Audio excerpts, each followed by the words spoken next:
Nityanandam Paramasukadam Kevalam Jnanamurtim Dvandvatitham Gaganasatusham Tattvamasyaadilakshyam Ekam Nityam Vimalamachalam Sarvadi Sakshibhutam Bhavathitham Trigunarahitam Sadgurum Tvam Namah. Nityanandam. I welcome all the viewers from all over the world today for this very, very special event that we will be having today, the live Bhava Samadhi Darshan of Sundareshwara. And we will be preparing ourselves for this beautiful Bhava Samadhi Darshan from the Supreme Pontiff of Hinduism himself in just a few hours. And as we are getting ready, let us prepare ourselves to receive Bhagavan Sundareshwara, and let us get ready with all gratitude, devotion, and love to receive Bhagavan Sundareshwara. So as we are waiting to receive Bhagavan Sundareshwara, let us understand what is Bhava Samadhi Darshan.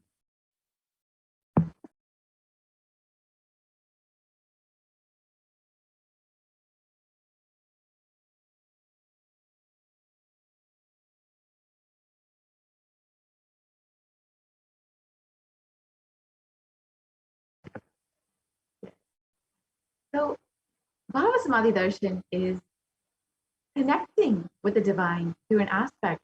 Samadhi means oneness, and Bhava means aspect. So connecting with the divine through this aspect. And today we have the most auspicious and blessed moment of receiving Bhagavan Sundareshwara. So as we get ready to receive Bhagavan Sundareshwara, let us understand who is Sundareshwara and why and how he is manifesting through the Supreme Pontiff of Hinduism.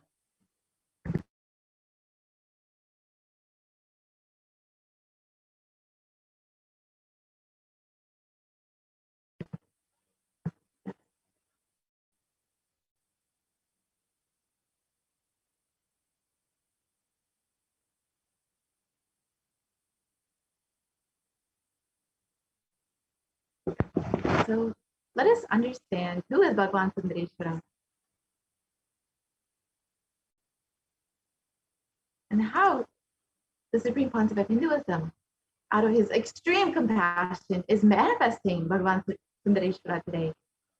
So first, I would like to welcome on behalf of Kailasa all of the viewers today for the direct audience with the divine and manifest superconscious experience of the Shiva Sayujya Samadhi through the Darshan of Bhagavan Sundareshwara.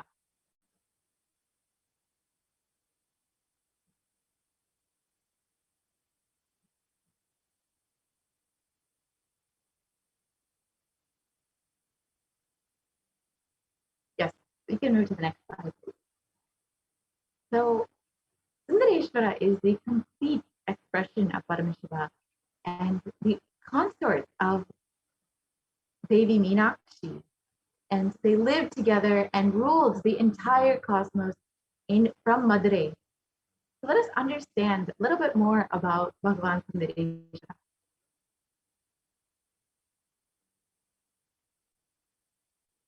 Lineage Sundareshwara Paramashiva Parambur is the greatest, unique, and complete manifestation of Paramashiva.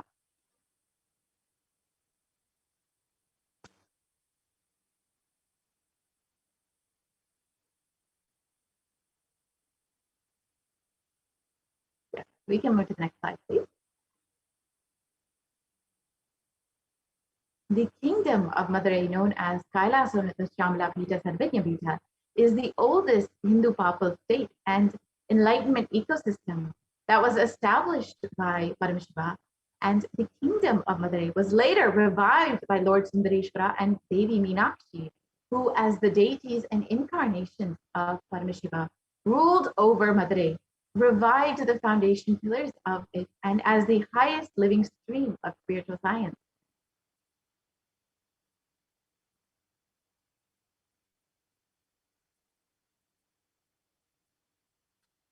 Sundareshwara is the manifestation of the beauty of the cosmos in flesh and bones.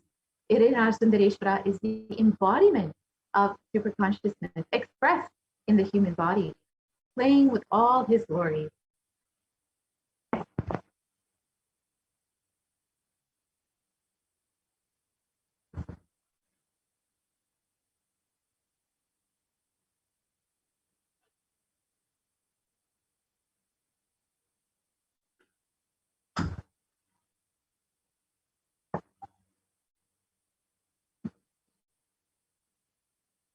Sundareshwara is the complete manifestation of Paramashiva and assumes the physical, subtle, light bodies as and when he wants as his divine manifestation.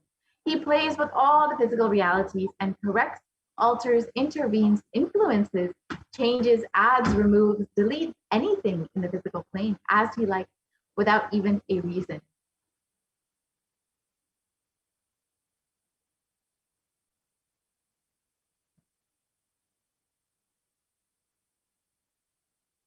Sundareshwara is the embodiment of superconsciousness expressed in the human body, playing with all his glory. He came down as the most handsome, beautiful form to marry Devi Meenakshi and administer the city of Madurai.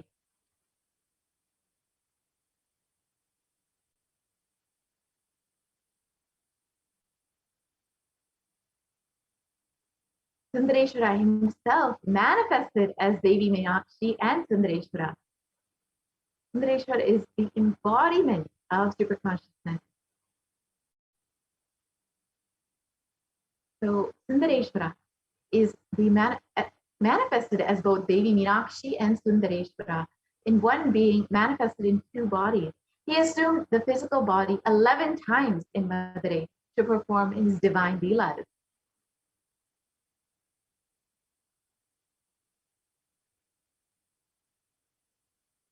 Each action divine energy performs becomes an independent entity. If you connect with that energy, he gives you the same blessing. Understand, Sundareshwara is the energy of Leela, playfulness. Sundareshwara has given enlightenment to pigs, birds, cuckoo, swan. Everyone can be assured that you will receive his blessing and grace.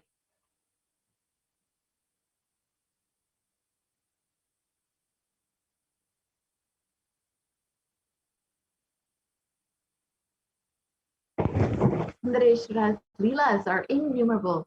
63 were recorded, and each leela expresses one dimension of Sundareshwara. For sure, the Paramjyoti Munivar, who recorded all these leelas, would have been in a big mess, what to leave and what to record.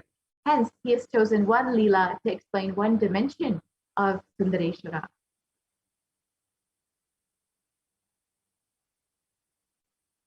He is so easily available. Anytime anybody requests, immediately he reduces his frequency to the human body and walks the streets of Madurai. He does not judge. The one and only thing you need to obtain his grace is simple feeling connection. That is all.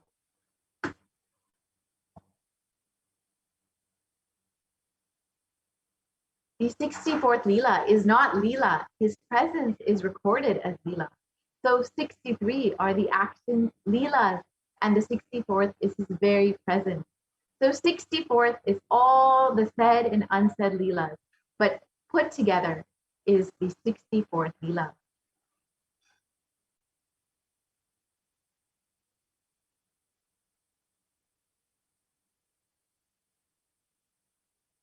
The Kailasa that Shamala Pita, Sadvikya Pita, had the greatest blessing of witnessing these divine manifestations of Sundareshwara Paramashiva, where he assumed several bodies, including the low frequency beings like snakes, pigs, and many more, to bless the devotees through his grace, compassion, and unfailing wisdom. Hence, these manifestations and plays are called the Leelas.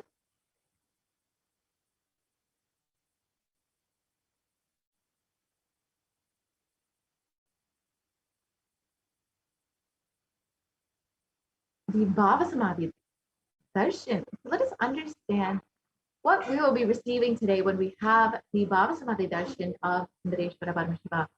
The Bhava Samadhi Darshan awakens your Kundalini Shakti, which is the latent potential energy in every human being.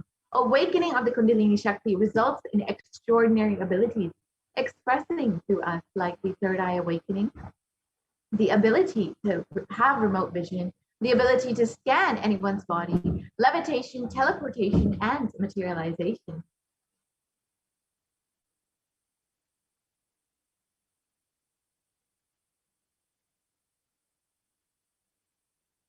And this influx of superconscious energy visibly slows down the aging process and improves immunity to disease. When you awaken the Kundalini Shakti, your whole brain becomes alive.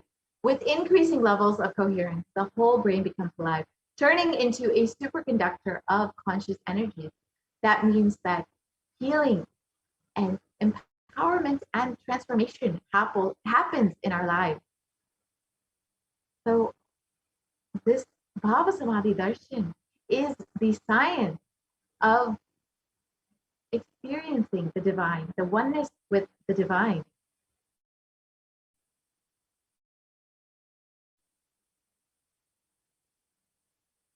And having darshan or even a glimpse brings lasting transformation in each of us, cleansing lifetimes of karmas and raising us to the next level of superconscious breakthrough, like hitting the reset button on our being. During the Bhava Samadhi Darshan, our neurons mirror that of the avatar. The mirror neurons activate and process all the observed movement or information of the avatar just by seeing. That is, our entire body, silently and without movement, recreates what is happening distances far away, experiencing the superconscious energy radiated by the avatar.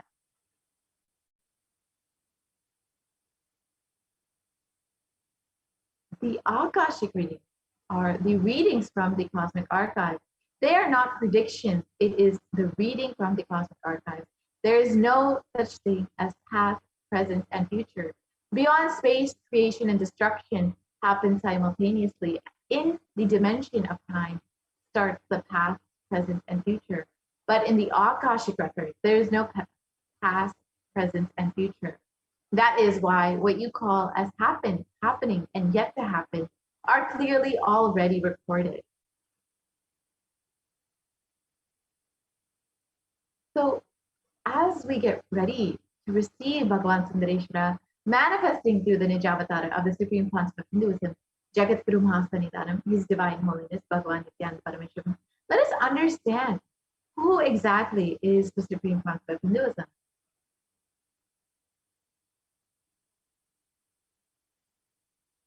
The Supreme Pontiff of Hinduism, Jagat Guru Mahasanidanam, His Divine Holiness, Bhagavan Nithyananda Paramashivam, is the reviver of Kailasa, a macrocosmic, ancient, enlightened Hindu civilizational nation. The Supreme Pontiff of Hinduism is the 1008th incarnation of Paramashiva as per Hinduism, and is recognized by his predecessors who are enlightened masters and adepts. The Supreme Pontiff of Hinduism has made the science of power manifestation, yoga, and temple-based universities as a lifestyle for humanity. The Supreme Pontiff of Hinduism is ordained as the 233rd Guru Mahasanidanam of the Kanchi Kailasa Satvik-Pitham, the Tonde Mandaladinam, the incumbent emperor of the Suryavamshi Swarangi Samrajyam, and is the present 293rd Jagat Guru Mahasanidanam of Kailasa Unnata Shyamala Pitha Satvik-Pitha, and is the present Mahamandaleshwar of the Mahanirvani Akhada, the largest apex monastic order.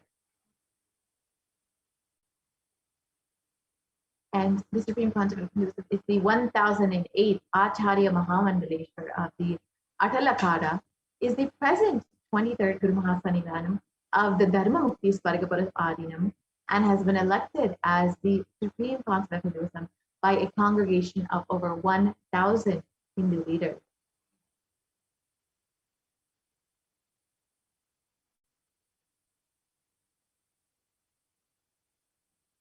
The Supreme Pontiff of Hinduism is revered as a teacher of Hinduism, the most prolific, most viewed, read, and watched. The Supreme Pontiff of Hinduism has authored over 300 books and 10,000 articles in 3 languages, English, Tamil, and Sanskrit.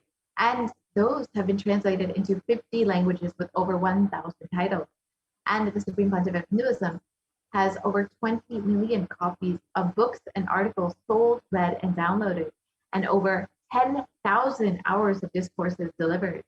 The Supreme Pontiff of Hinduism has enriched and enriched over 1 billion lives digitally, and is respected as the commentator of all sacred scriptures such as the Upanishads, Bhagavad Gita, Shiva Sutras, Brahma Sutras, Yoga Sutras, Ashtavakra Gita, Jain Sutras, and much more.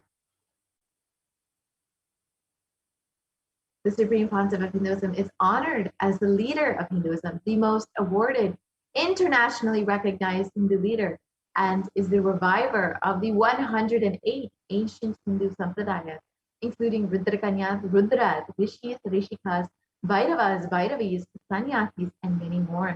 The Supreme Pontiff of Hinduism is the establisher of the largest Hindu university, Kailasa's Nithyananda Hindu University in the world, with the largest satellite campuses in 150 countries. The Supreme Pontiff of Hinduism is the establisher of 1,000 plus Kailasa Enlightenment ecosystems and is the founder and reviver of over 100 Sarvajna Pitas. The Supreme Pontiff of Hinduism is the collector of the largest Hindu library with over 1 million books, 1 million palm leaf scriptures, and over 20 million digital books.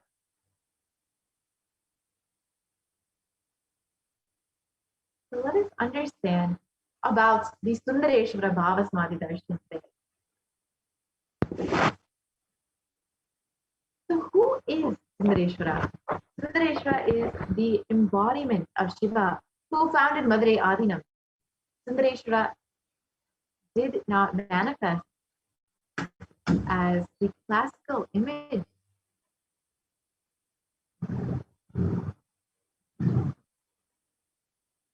Sundareshwara is the embodiment of Shiva who founded Madurai Adinam. Sundareshwara did not manifest as the classical image of Shiva, the tapasvi. He was jovial, outgoing, fun-loving, a blend of Shiva and Krishna. His accomplishments can truly be named as leelas. The Supreme Pontiff of Hinduism, Jagat Guru Mahasanidan, His Divine Holiness Bhagavan Nithyananda Paramashivam, compares the actions of the leela upon human awareness to a river flowing with life-giving water, endowing the land around it with lush fertility. As Leela unfolds in a fountain of bliss and laughter, the dance of the divine consciousness raises the vibration of the whole world to a higher frequency of well-being. Such was the first incarnation of Shiva, Chokanada Soma Sundareshwara, the epitome of graceful beauty. So let us learn more about who Sundareshwara is and what are all the leelas of Sundareshwara after a very quick break.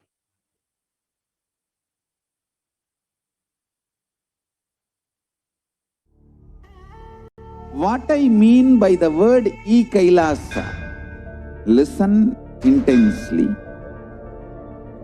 Enlightenment ecosystem, literally enlightenment itself, in your own home, wherever you are. If you cannot come to Kailasa, it's okay. Kailasa can come to you. Kailasa coming to you is Kailasa.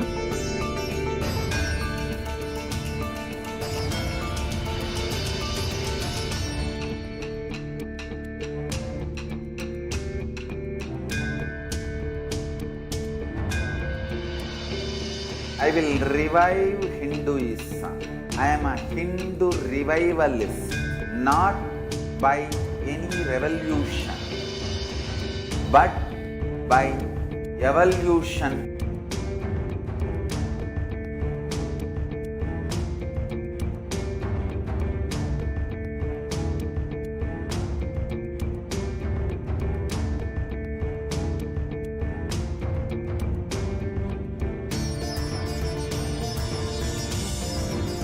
and setting model communities.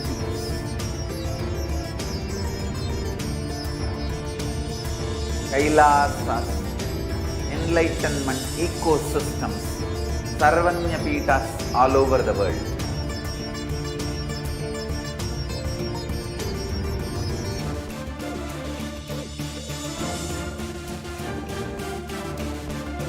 All powerful cognitions, knowledge, only when you live, power manifestation and possibilities manifestation happens.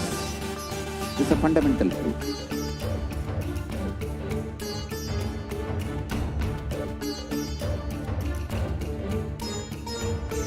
Hinduism cannot live exclusively as one sampradaya. No. All sampradayas of Hinduism is an ecosystem.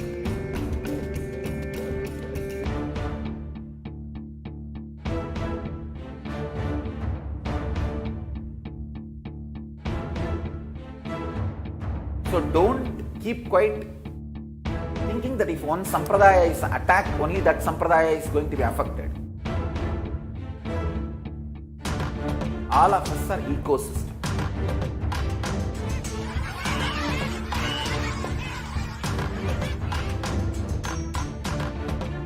I invite all of you to get involved and enjoy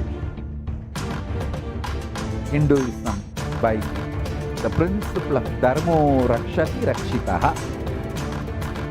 When you protect Dharma, Dharma protects you.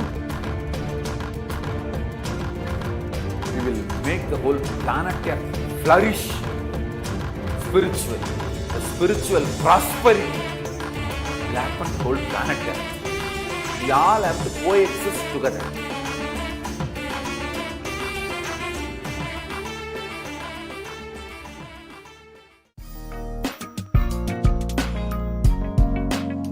We get you health. We get you ability to build beautiful relationships in your life. We get you direct spiritual support, and we make sure you become wealthy.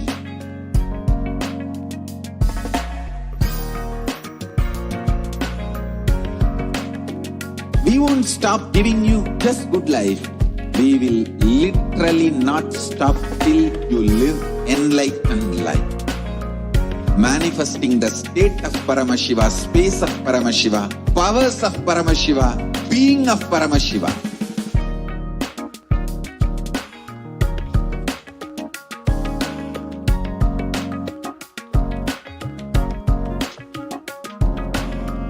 Whole world should become Kailasians. I want the whole world to know Hindus have something great to contribute to the world.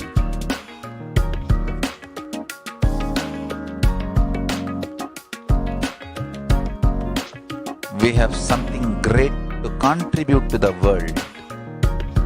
Let us do that.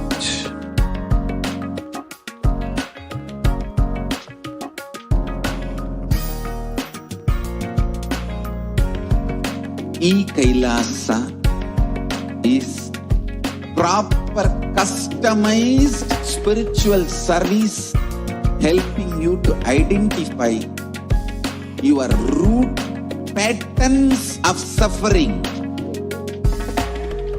We have perfected the science of helping every individual from every cultural, religious, nationality background.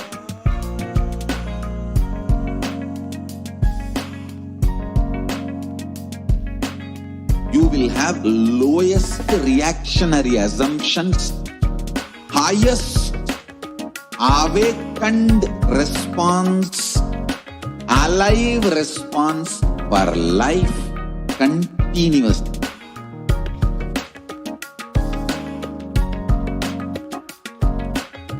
Kailasa is enlightenment ecosystem, literally enlightenment itself in your own home, wherever you are.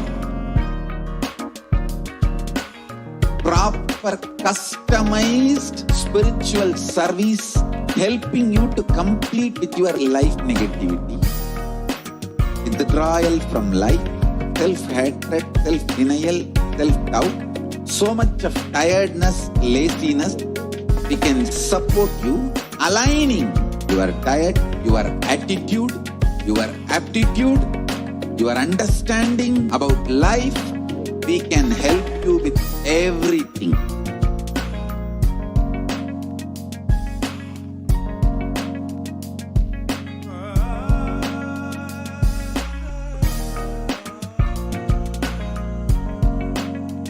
If you are interested in enlightenment, we will immediately bring this to you.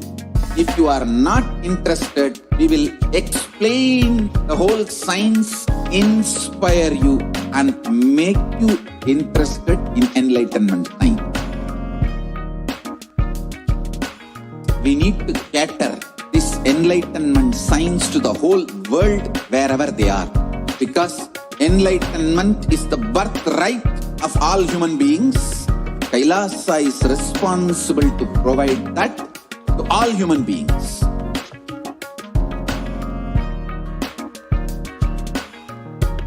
Kailasa is the totality of the knowledge I received from my gurus and practice manifested in my life, perfected by teaching millions of people from all cultures, time zones, backgrounds, genders, nationality, race, from every creed.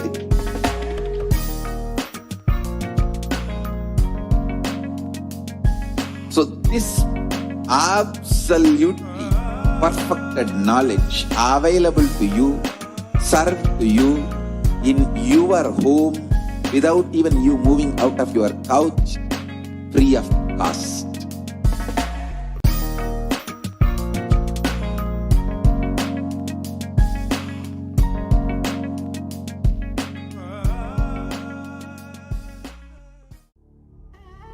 What I mean by the word Kailasa, listen intensely. Enlightenment ecosystem, literally enlightenment itself, in your own home, wherever you are. If you cannot come to Kailasa, it's okay. Kailasa can come to you. Kailasa coming to you is Kailasa.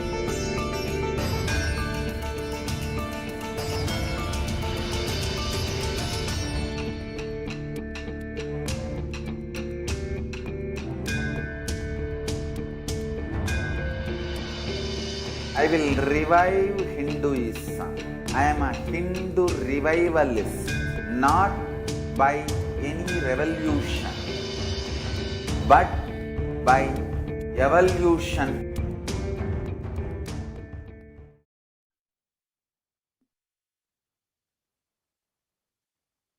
Nithyananda. Now let us begin the most extraordinary demonstration of the powers of Paramashiva. The Balasans, the Nityananda yogis, initiated disciples of Supreme Pontiff of Hinduism, are initiated and will now be demonstrating the powers of third eye and sharing with all the experiences and results of the extraordinary manifestation of divine powers awakened in us through the Diksha, the initiation. And in today's Bhava Samadhi Darshan, all of you will also be receiving the initiations into the various powers of third eye with the grace and blessings of the Supreme Pontiff of Hinduism. And you will also be manifesting the following powers of third eye, which is seeing with the eyes blindfolded, as well as many other powers. And the third eye is actually a cosmic browsing center located between the brows, which upon initiation, one can effortlessly express powers and see through the third eye just as you would with your two eyes.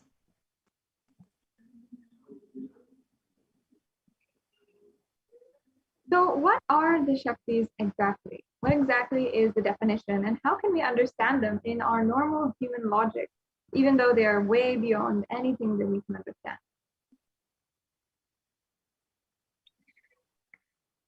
In the Vedagamas, the source scriptures of Hinduism, Paramashiva reveals in elaborate detail that every human being is hardwired to manifest 453 extraordinary Shaktis, the divine powers. Manifest powers or Shaktis are described as a system, method, and science for human beings to explore the various possibilities and powers and have access to various states of consciousness. Shaktis manifest from a fundamental cognition that you are divine and you need to manifest divine. And please make sure you know that it's not you are a man and you need to reach divine. And now let's look at a few differences between Shaktis and Siddhis. As many of you might have heard the word Siddhis as a common term used for any type of extraordinary manifestation. So the Shaktis express from the space of enlightenment as a side effect of feeling connection and high integrity with the Guru and are a source of enlightenment, whereas the Siddhis are powers that manifest from tapas or penance for enlightenment and are on the path of enlightenment. And a few more differences between the Shaktis and the Siddhis. The Shaktis of Paramashiva manifest through ordinary human beings in an extraordinary way after initiation from the avatar. And Shaktis are permanent. Siddhis, however, are not permanent. Siddhis may divert you from the enlightenment.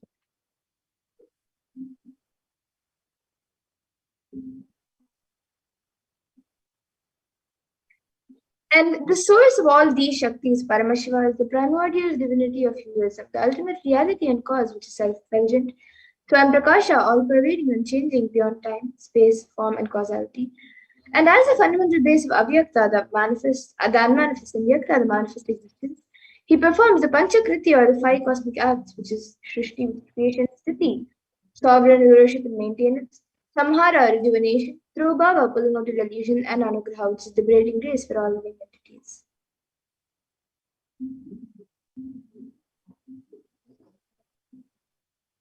And the supreme pontiff of Hinduism, Jagadguru Mahasannidhanam, His Divine Holiness, Bhagwan Nithyananda Paramashivam, as the 1008th living incarnation and representative of Paramashiva, and the reviver of Kailasa, the ancient enlightened Hindu civilizational nation, the great cosmic borderless Hindu nation. Ever since the beginning of the civilization, the Sanatana Hindu Dharma has been the cradle of enlightened beings and highly advanced sciences. It was where the science of enlightenment and powers, the Shaktis, were lived and taught as a lifestyle.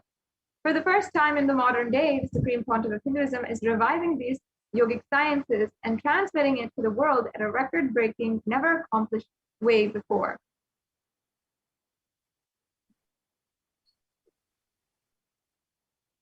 And all of this knowledge in the science of power manifestation has been passed down from one generation to the next through the science of initiation, Diksha by enlightened gurus.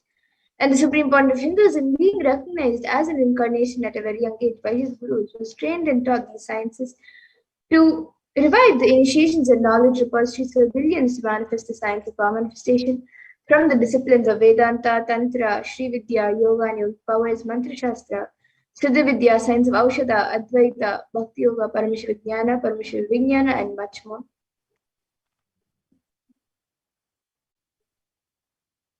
So, how do we awaken the divine Shaktis in us? Every ultimate truth, jnana, is mapped into your consciousness, prajna, and manifests as a possibility and power of every being, prajnana. Diksha is the direct transfer of spiritual energy by an enlightened being through look, word, or touch. The traditional Vedic book Navaratneshwara states, Sarva samapi dikshanam muktihi phalamakhanditam avirodhat bhavantyeva prasangyastu bhuktayaha. The main benefit of all initiations is moksha, enlightenment. As a side effect, health, wealth, leadership, and well-being happen.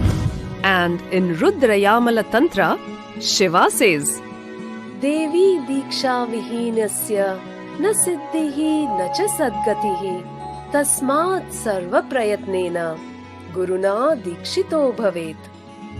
The one who is not initiated does not attain liberation nor a better future. So by all efforts, one should get initiated by Guru. What is the science of initiation? Neuroscience has proved that the process of initiation floods the brain with energy. This is the superconscious energy of Kundalini, our own highest inner potential energy. As the Kundalini flows from the thalamus to the cortex, it sets up a powerful energy loop within the brain, which awakens the latent non-mechanical parts which we have never used before. With increasing levels of coherence, the whole brain comes alive, turning into a superconductor of conscious energies that heal, empower, transform our lives, bliss and fulfillment. Initiation creates high awareness, visualization, creativity. It also slows the aging process and improves the immune system. Kundalini awakening, healing experience, levitation, teleportation, materialization. Experience the power of initiation through a range of exclusive programs conducted at the ashram. Nithyananda Dhyanapitham, Nithyananda Nagar, Birdi, Bengaluru. Contact 97422 03311 82774 90091. Visit www.nithyananda.org.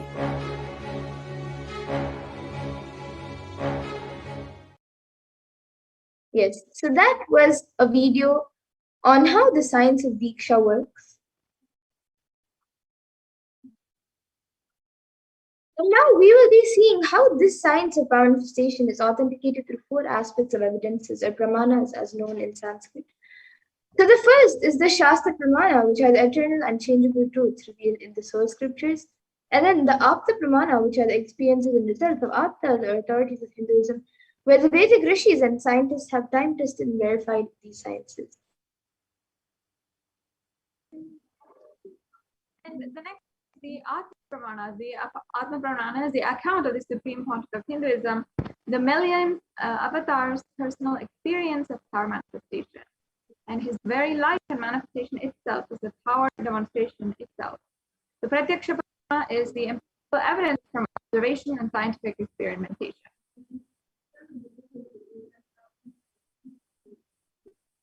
And for those of you now might be wondering, what exactly are these Vedas or Agamas in which Paramashiva has described all of these sciences in a very detailed way? So the Vedas are the ultimate superior authority for Hindus and a pure science where the ultimate truths are explained, and the Agamas are the scriptures where the applied technology and the applied sciences are expanded. So the Vedas and Agamas, the Vedagamas, are given the status of Shruti as they are directly revealed by Paramashiva. They are the ultimate eternal unchangeable truths. And a reference site from these Shastras or source scriptures is called the Shastra Pramana. So now let us get ready to witness the unique, extraordinary powers demonstration with the power of the third eye, the Brahmana.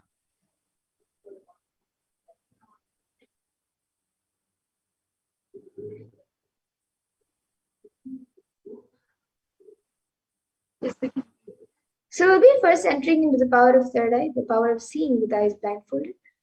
And the Shastra Pramana for this verse comes from the Vijnana Bhairava Tantra. Kapalantarmanonyasya tishtannilitalochanaha kramena manasodadyat lakshaye lakshyamuttamam.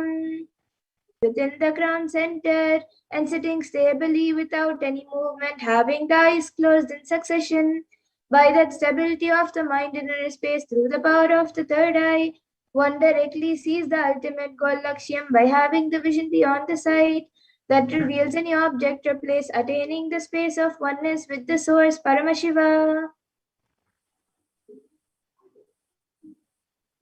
Yes, and the Apta Pramana is from the Bhagavad Gita when Krishna initiates Arjuna into the third eye. Bhagavan Krishna says to Arjuna, but you cannot see through my cosmic form and these physical eyes of yours.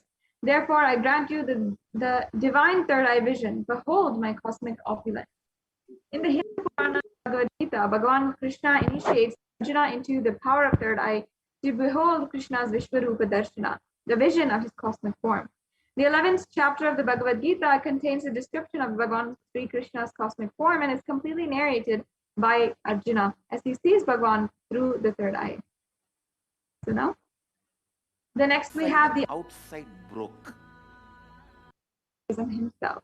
At the mere 12 years of age, the Supreme Pontiff of Hinduism had intense superconscious breakthrough, not just in order for Swamiji himself to experience such a profound breakthrough, but the whole humanity to be able to be initiated and transcend all forms of daily conflict life and all lifestyles that are ongoing and prevalent right now.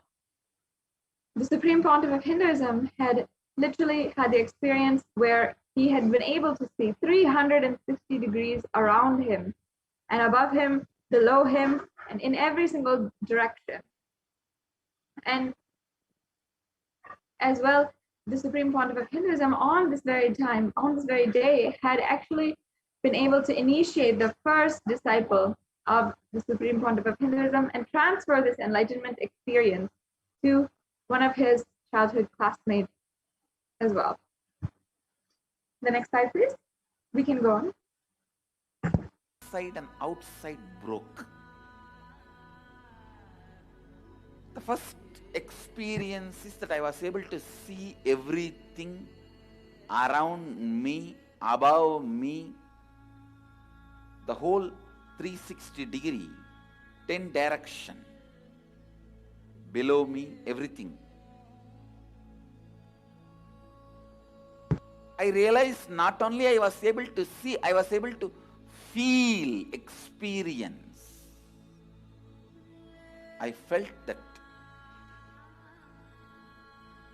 the skin of the stone on rock on which I was sitting and the skin of this body both carry me equally. In both I exist equally. The setting sun, rising moon, the whole Arunachala hill, all the plants, bush. Yes. So then we have the Pratyaksha Pramana, the empirical evidence, which is born from the result, observation, and the scientific experimentation. In 2005, the Supreme Pontiff of Hinduism had undergone a series of tests in order to give the global scientific community a breakthrough in having a glimpse inside the avatar's brain. They studied the metabolic and compare metabolic activity of the cell states using positron emission tomography. And while doing these activities, the high activity is measured in the brainwave and third eye, where the third eye is located. And when in deep samadhi, only the third eye region is active, and almost 90% of the rest of the body was at peace.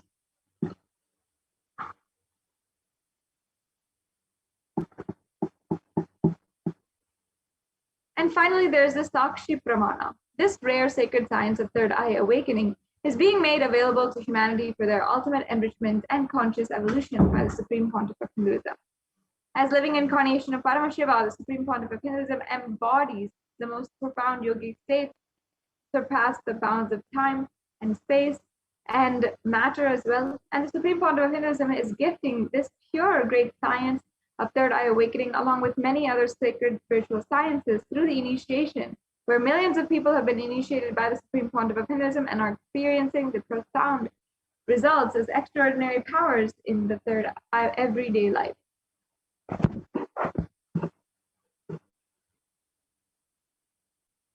So now, without further delay, let us live and see the live Parashakti demonstration of the power of third eye with the Bhavasants and Nityananda yogis. Yes. So now we will be getting into the power of third eye. I have with me this eye band which I will be using for the power of third eye.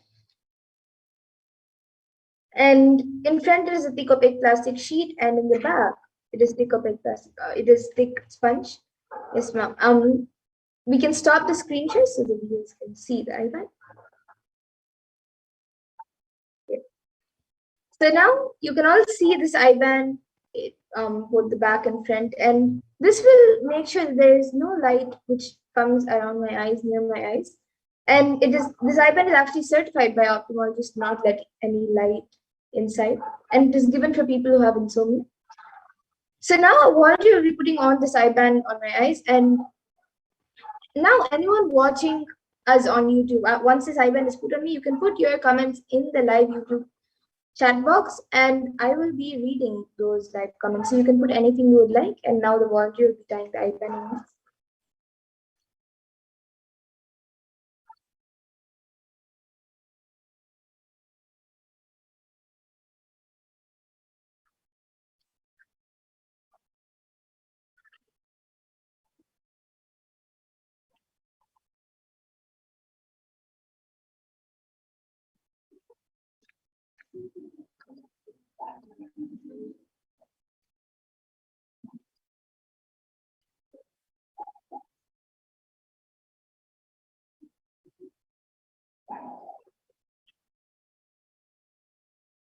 Yes, I think you can make it straight.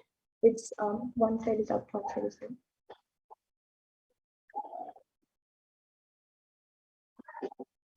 Yes, now the IBAN has been put on my eyes. I will be turning to my right, left, up, and down. So all of you can see that the IBAN has been put, and now the YouTube live comments will be shown in front of me. It will be projected for all of you also. And then I will be reading the live comments, so we can project the live comments.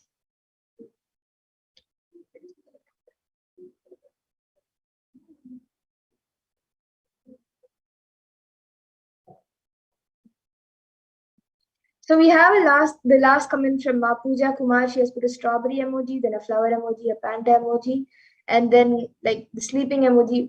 But there's no sleeping. There's just the 3 Z's, and then a ghost emoji and a rainbow emoji. If we can project the comments in front of everyone. And before that, Dolly Reddy has put B Swamiji, and yes, we're projecting the comments for all of you now. And anyone else who would also like to put your comments, you can put the comments in. It can be anything. Then above Maud already second comment, we have her first comment from Maud already, who has put beloved 3.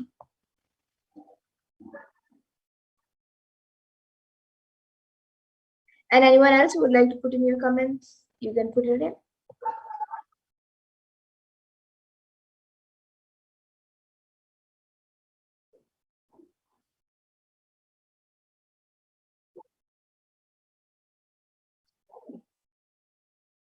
Okay, so now with that, we'll be moving on. So I request the volunteer to now remove the iPad. We can stop the screen share.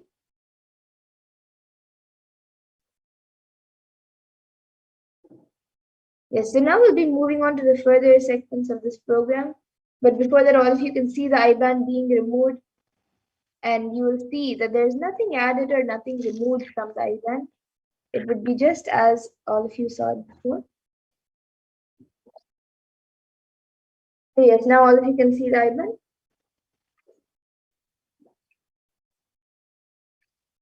And now with that, in the interest of time, we will be moving to the further segments of this program where we will be learning more about Bhagwan Sundareshwara.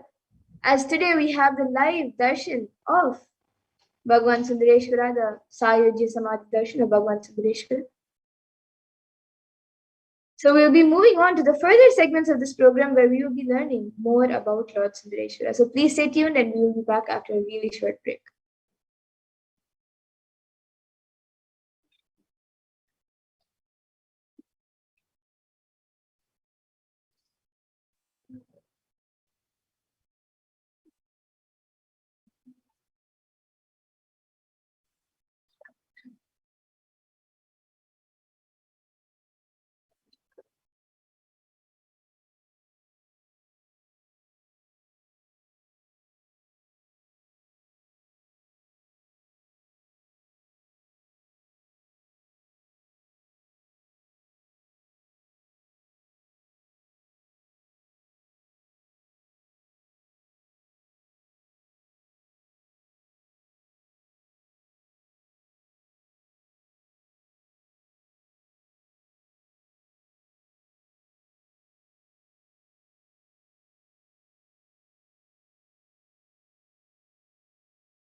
Nithyanandam. Welcome back, all the viewers. Sorry for the technical glitches. And today we're going to be having live Darshan Bhagavan Sundareshwara at 6 o'clock, 6 a.m. Indian Standard Time. I invite all of the viewers who are joining in with us right now to ensure that you are sharing with anyone whom you would like to invite for this extremely exquisite event, and as well stay with us and get prepared for the Bhava Samadhi Darshan. Will shortly be entering into understanding more and more about Bhagavan Sundareshwara and see all of his various different leelas as literally the embodiment of Sri Krishna and the embodiment of Paramashiva in one body. So with this, we'll now be entering into the next segment. I invite every single one of you, don't miss this extremely exquisite and exciting darshan of Bhagavan Sundareshwara and the Supreme Pontiff of Hinduism manifesting as Bhagavan Sundareshwara. Each and every one of you can experience completion, experience the Bhava Samadhi darshan through this program. And you can take a few minutes right now and ensure that you are connected with the Supreme Pontiff of Hinduism, as well as Kailasa and all the various different social media platforms.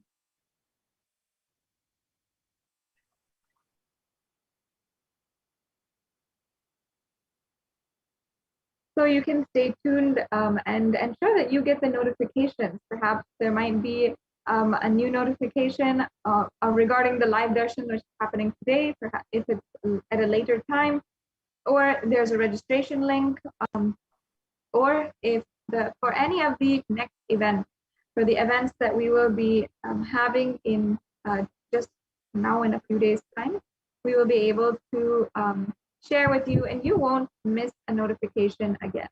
So don't miss out and get connected to Kailasa and to the official handles of the Supreme Pontiff of Hinduism.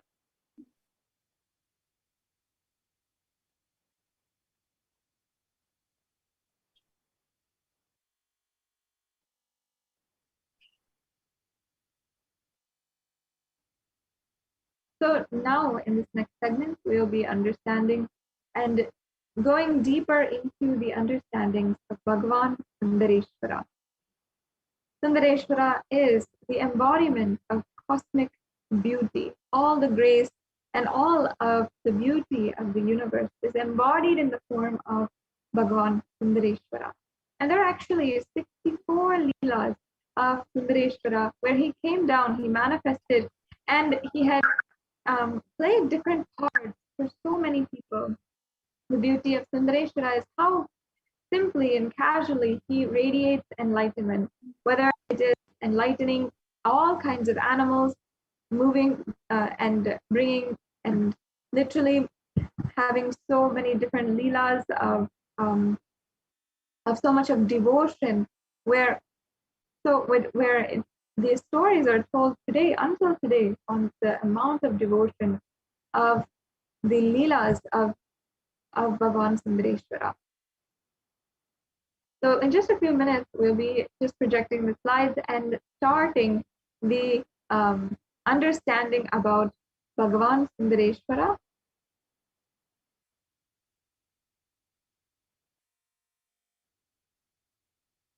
So Sundareshwara always brings a smile on your face, especially if you have been in the last two darshans of where the Supreme Pontiff of Hinduism has given us a grace, the opportunity to be in the divine presence of Sundareshwara himself. Sundareshwara is the embodiment of Shiva, who founded the Madurai Adinam. And Sundareshwara did not manifest as the classical image of Shiva, the tapasya.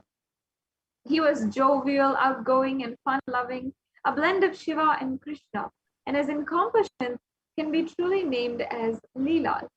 The Supreme Pontiff of Hinduism, Jagadguru Mahasannidhanam, His Divine Holiness, Bhagavan Nithyananda Paramashivam, compares the action of the leela upon a human awareness to a river flowing with life-giving water, endowing the land around it with lush fertility. As the leela unfolds in a fountain of bliss and laughter, The dance of the divine consciousness raises the vibration of the whole world to a higher frequency of well-being. Such was the first incarnation of Shiva, Chokkanadhar Somasundareshwara, the epitome of graceful beauty. We can go on. And now let's see what exactly is a Leela. So we can go to the previous slide.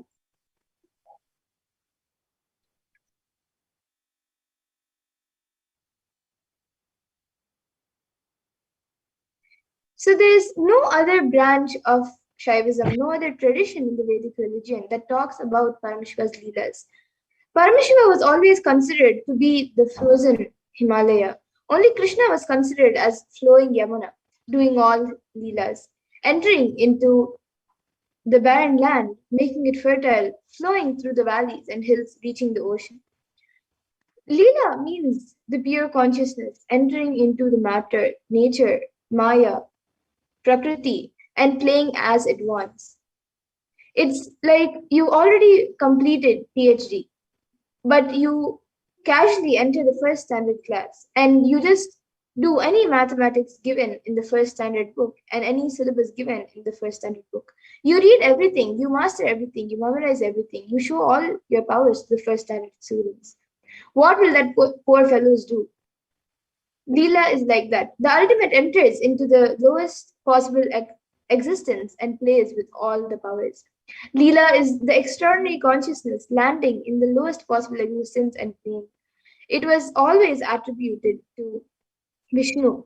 The Leela aspect was never attributed to Shiva in Hindu tradition. It was always attributed to Vishnu. Only Vishnu takes 10 avatars, 10 incarnations. He comes as Krishna, he comes as Rama, comes as Narasimha, and many other forms, and does all the divine plays, the leelas.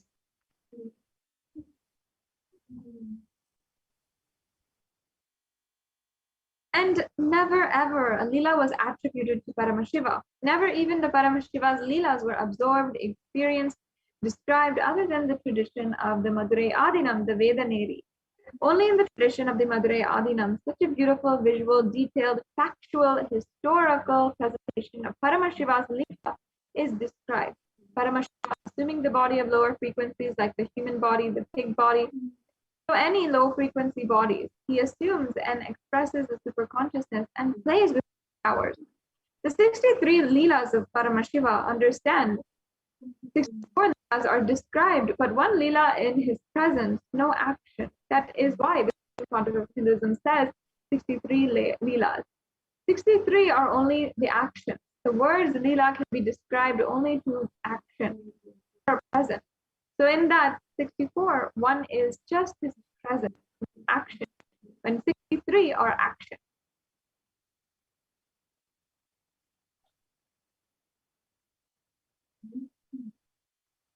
And in Swamiji's words, he beautifully says, Sundareshwara is not serious. Please understand. When I describe Sundareshwara, I don't understand him as a serious guy with long matted hair and the snake, Trishul, sitting in Samadhi, always in Kailasa, frozen in time.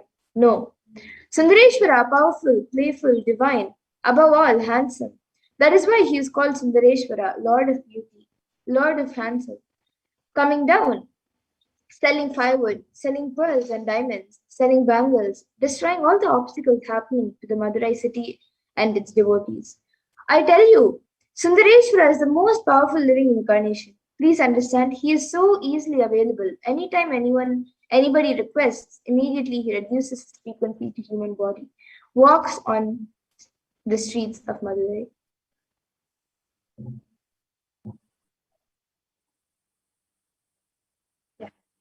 And continuing on in Swamiji's own words, if you go to Buddha with a dead body of a child, he will say, go and bring me sesame seeds from a house where there was no death that happened. Tell me directly, if you actually are hearing these words, you're not going to revive the child. What do you want? Why do you want to play all these games? But Sundareshwara is so down to earth. He would just have wiped her tears, hugged her, and just sprinkled the very tears on that boy, and he would have been alive. Sundareshwara is not a philosopher. He is an artist with a tremendous heart, ready to listen to human sufferings, bend for human emotions. He has even gone to the extreme of reviving a husband for the sake of his second wife. And not only that, coming again to give witness that his second wife should also live with his first wife. He does not judge people. The one and only thing you need to obtain his grace is simple, feeling connection. That's all.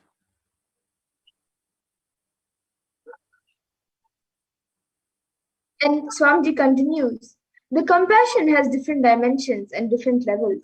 If I shower my compassion to my disciple, initiate him into sannyas, that is a different level compassion. I can say it is a kind of understanding compassion. If I shower my compassion to a disciple and initiate him into unclutching, that is also kind of an organized compassion. But suddenly, who walks on the street heard about me and straight enters into this hall with a fourth stage cancer, I heal him and remove that cancer. That is spontaneous compassion. And there is one more level. Somebody suddenly walks into the hall and says, Swamiji, I sold my property and drank and enjoyed my life, and I borrowed 10 lakh rupees and spent all that money in womanizing. Now I want money for further womanizing.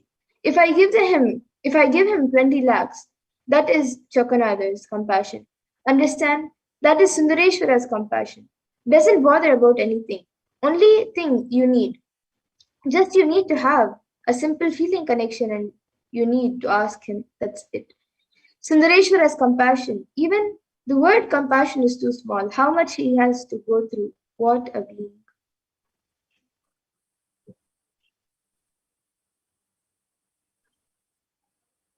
And let us enter into the 64 leelas of Sundareshwara.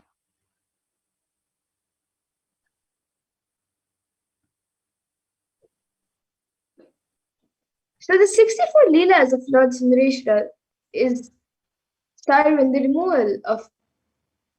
removed the crime of Indra.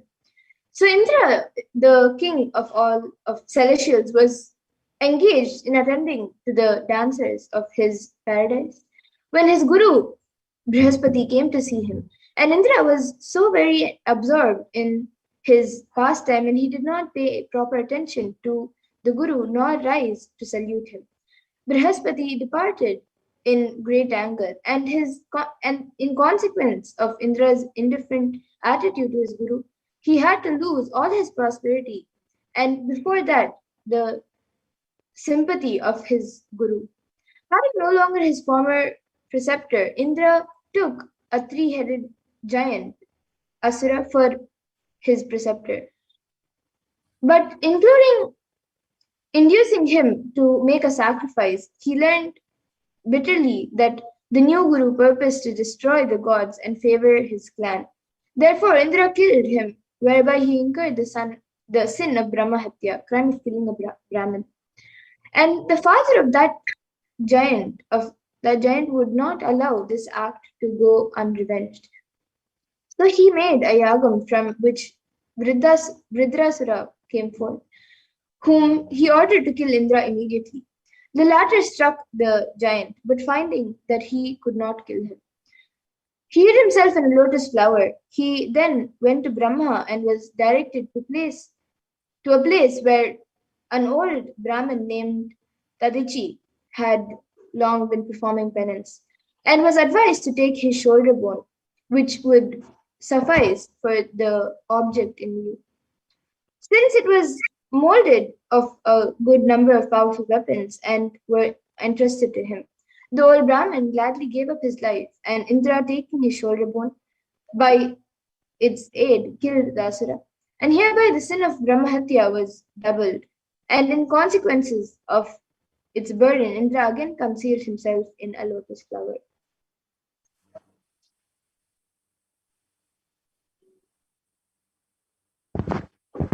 And a council being held of Brihaspati, Agastya, and other sages, it was recommended that Indra, in order to the removal of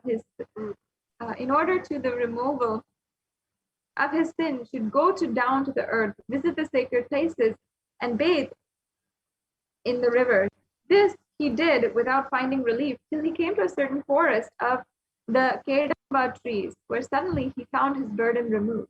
Being surprised at this, he commanded search to be made around where a lingam, the emblem of Shiva, was found under the lily tree, to which he did puja, and so great was his joy that he even in his speech became confused. As it was a forest, there were no flowers in which to make garlands, but on looking he saw a tank with lotus flowers, of which he made garlands, and from this use of his flowers, the tank obtained the name of Kottamarai, or the golden lotus.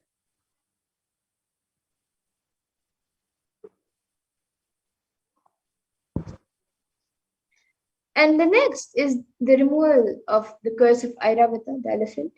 So Durvasa Rishi, who was a great Rishi, was once worshipping the said image in the Tilivanam.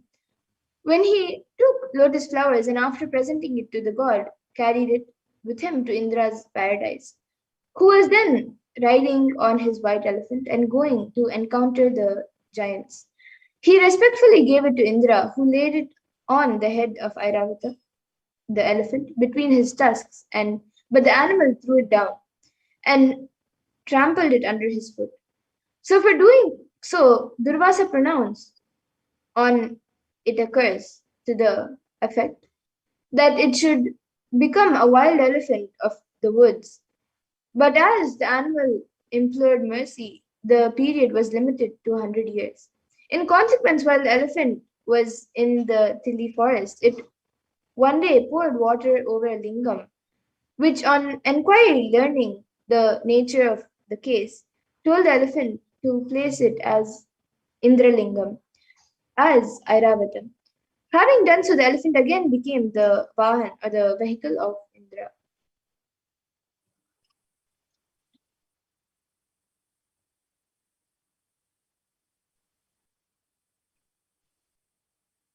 And the next Leela is of mortals discovering the Lord building the town of Pandan, who ruled the Manuvar, a merchant named Tanan Shayan, in the course of his journeys of commercial business, which was benighted in forest of Kadamba tree, and being able to proceed further, took up his abode at the foot of one of them.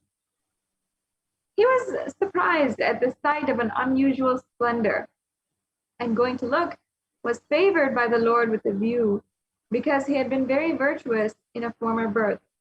As it was Monday, gods were performing a homage and anointing the image as it had thought been the night of Shiva.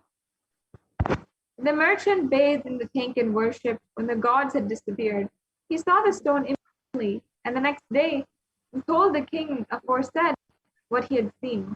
The Lord appeared to the king the following night by a vision, in the form of a religious ascetic, commanded him to build a temple in the aforesaid wilderness. And the king, finding the vision and statements of the merchants to accord, went to the place and had the forest cleared.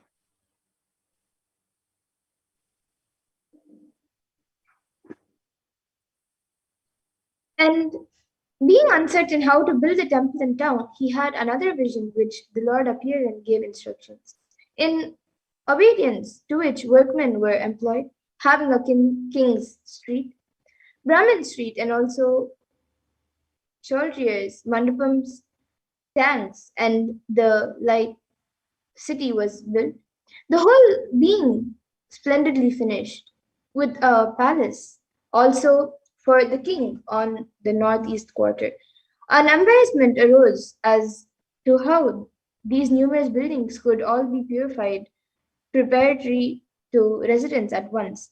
So as to ensure an entrance on an auspicious day, this difficulty Lord Shiva was pleased to remove by causing Ganga, residing in the air on his head, to pour forth copious streams on the whole place. And the Lord was pleased to give it the name of Madurai, or sweetness.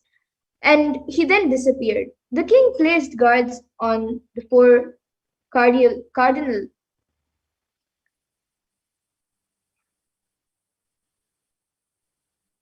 points of the city, who were all four of them deities Afterwards, a son was born to him, named Malayadwaja, who on the king's death succeeded to the throne.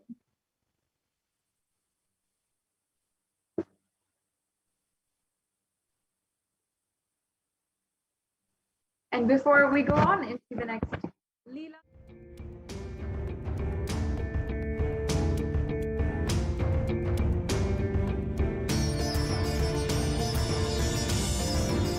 and setting model communities.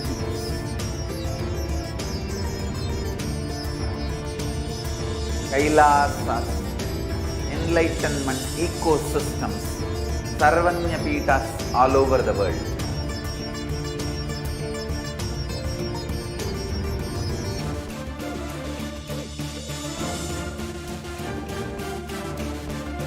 All powerful cognitions, knowledge, only when you live, power manifestation and possibilities manifestation happens. It's a fundamental truth.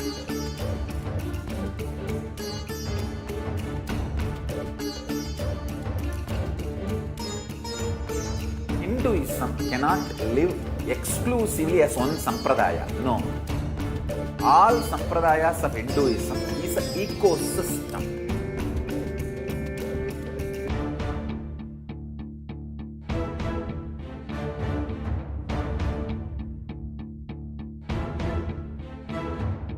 So don't keep quiet thinking that if one sampradaya is attacked, only that sampradaya is going to be affected.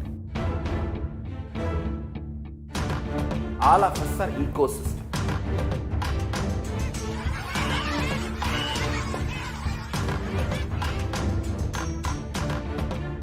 I invite all of you to get involved and enjoy Hinduism by the principle of Dharmo Rakshati Rakshitaha. When you protect Dharma, Dharma protects you. We will make the whole planet flourish spiritually. The spiritual prosperity will happen to the whole planet Earth. We all have to coexist together.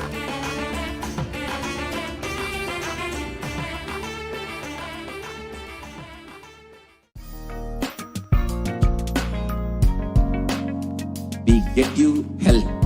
We get you ability to build beautiful relationships in your life. We get you direct spiritual support, and we make sure you become wealthy.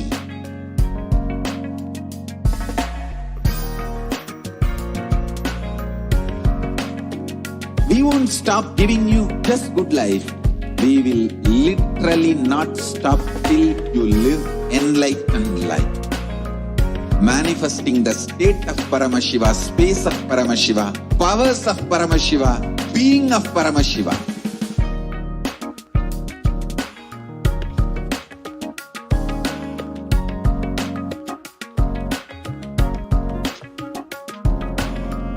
Whole world should become Kailasians.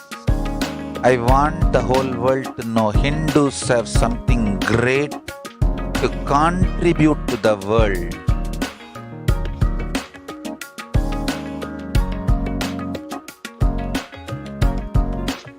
We have something great to contribute to the world. Let us do that.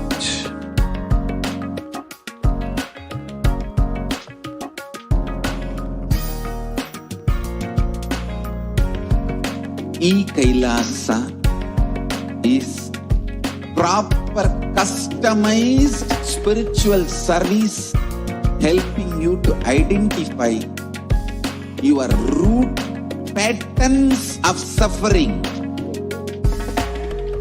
We have perfected the science of helping every individual from every cultural, religious, nationality background.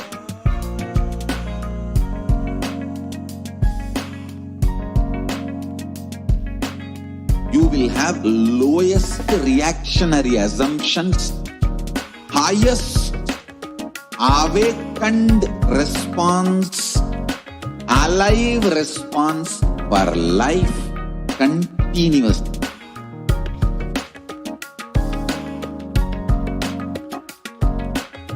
Kailasa is enlightenment ecosystem, literally enlightenment itself in your own home, wherever you are. Proper customized spiritual service helping you to complete with your life negativity, withdrawal from life, self-hatred, self-denial, self-doubt, so much of tiredness, laziness. We can support you, aligning your diet, your attitude, your aptitude, your understanding about life. We can help you with everything.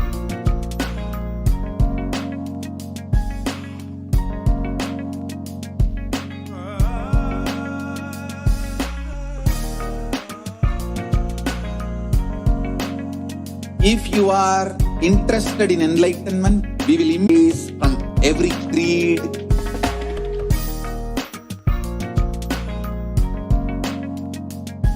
so this absolutely perfected knowledge available to you, served to you in your home without even you moving out of your couch, free of cost.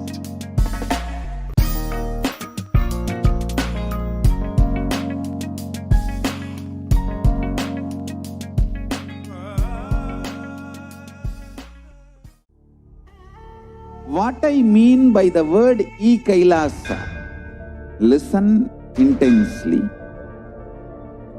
Enlightenment ecosystem, literally enlightenment itself in your own home, wherever you are. If you cannot come to Kailasa, it's okay. Kailasa can come to you. Kailasa coming to you is Kailasa.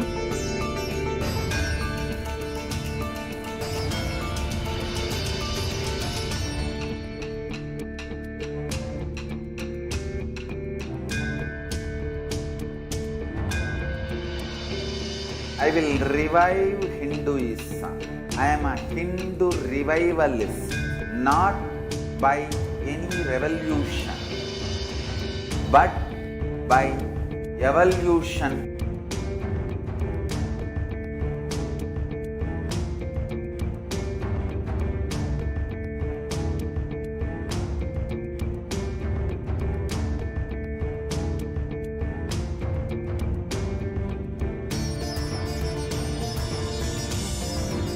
And setting model communities.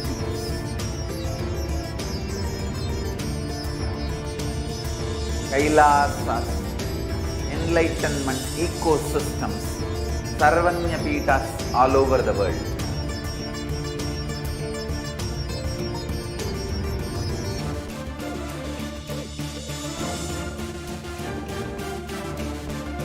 All powerful cognition, knowledge, only when you live, power manifestation and possibilities manifestation happens. This is a fundamental truth.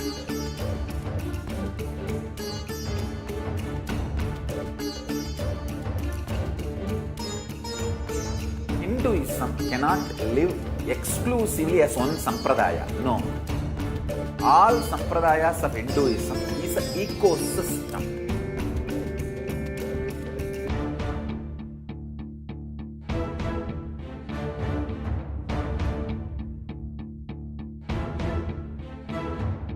So don't keep quiet thinking that if one sampradaya is attacked, only that sampradaya is going to be affected.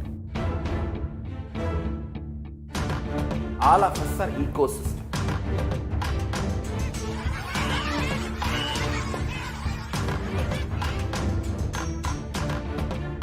I invite all of you to get involved and enjoy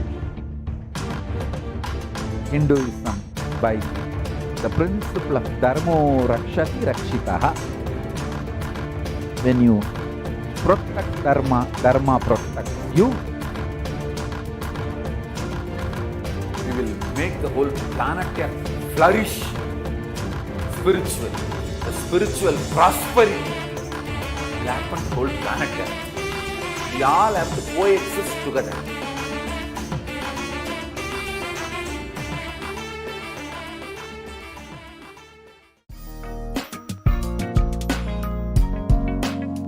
We get you health. We get you ability to build beautiful relationships in your life. We get you direct spiritual support, and we make sure you become wealthy.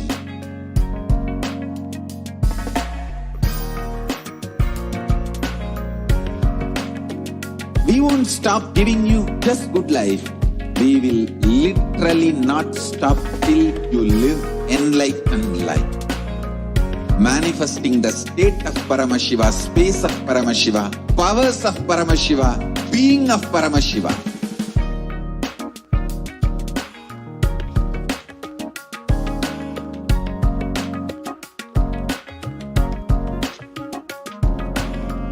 Whole world should become Kailasians.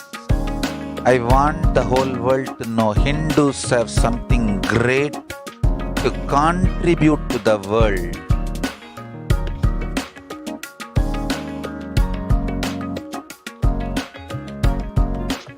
We have something great to contribute to the world. Let us do that.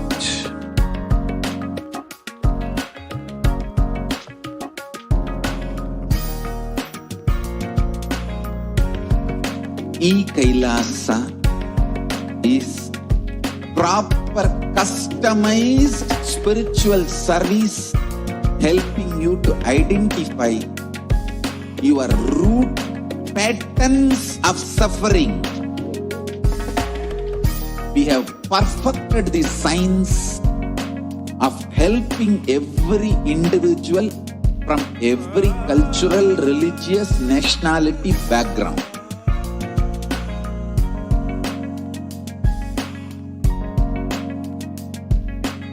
You will have lowest reactionary assumptions, highest awakened response, alive response for life continuously.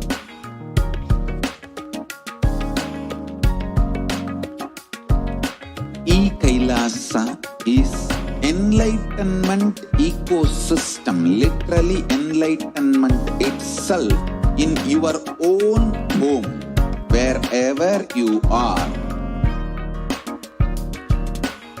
Proper customized spiritual service helping you to complete with your life negativity, withdrawal from life, self-hatred, self-denial, self-doubt, so much of tiredness, laziness.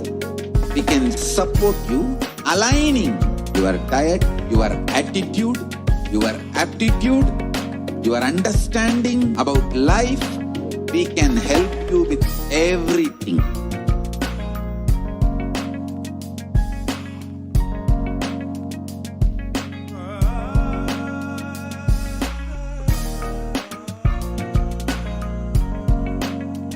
If you are interested in enlightenment, we will immediately bring this to you. If you are not interested, we will explain the whole science, inspire you and make you interested in enlightenment science. We need to cater this enlightenment science to the whole world wherever they are, because enlightenment is the birthright of all human beings. Kailasa is responsible to provide that to all human beings.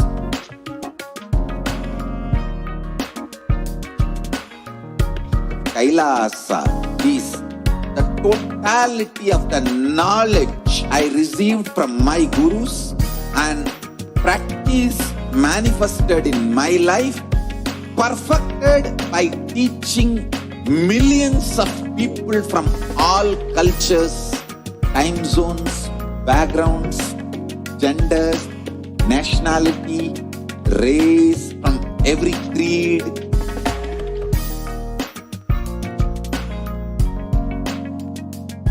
So this absolutely perfected knowledge available to you, served to you in your home without even you moving out of your couch, free of cost.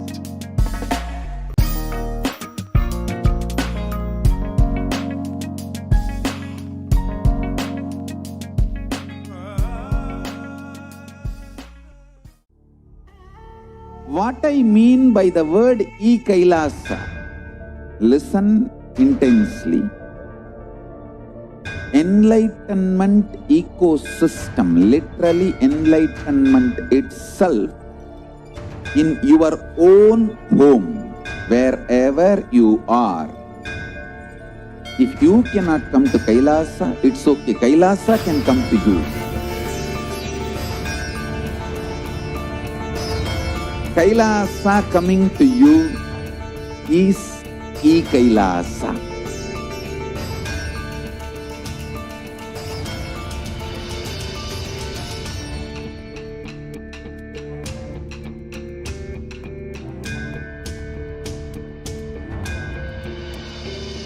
I will revive Hinduism. I am a Hindu revivalist, not by any revolution, but by evolution.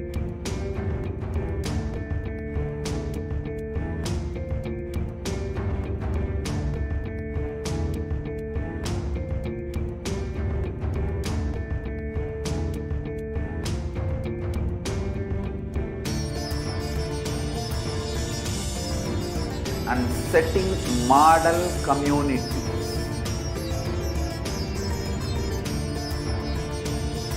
Kailasas, enlightenment ecosystems, Sarvanya Pitas all over the world.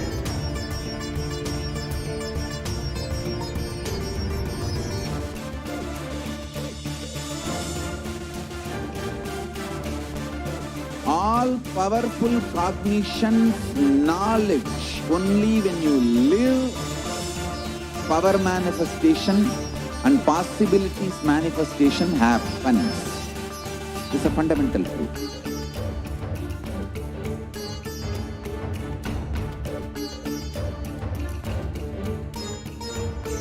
Hinduism cannot live exclusively as one sampradaya. No. All sampradayas of Hinduism is an ecosystem.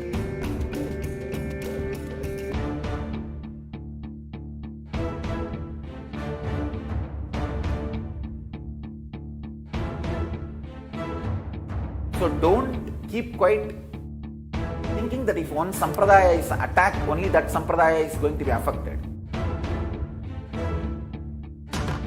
All of us are ecosystems.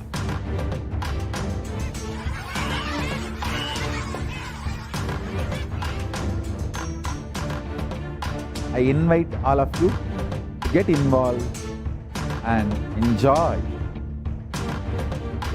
Hinduism by the principle of Dharmo Rakshati Rakshitaha.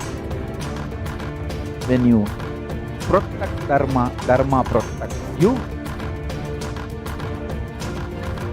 We will make the whole planet flourish spiritually.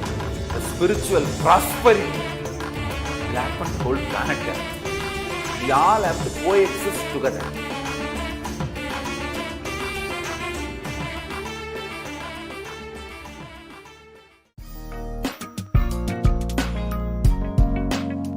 We get you health.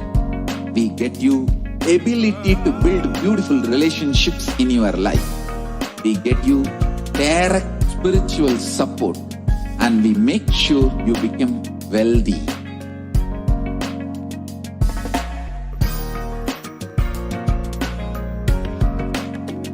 We won't stop giving you just good life. We will literally not stop till you live enlightened life. Manifesting the state of Paramashiva, space of Paramashiva, powers of Paramashiva, being of Paramashiva.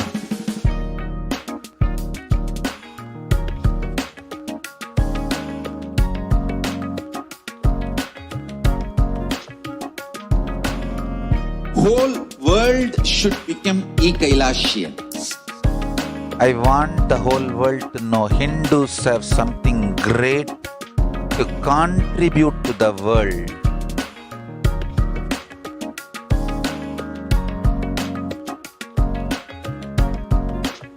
We have something great to contribute to the world.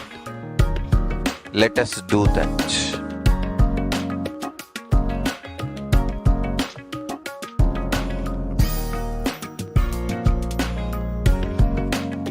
Kailasa is proper customized spiritual service helping you to identify your root patterns of suffering. We have perfected the science of helping every individual from every cultural, religious, nationality background.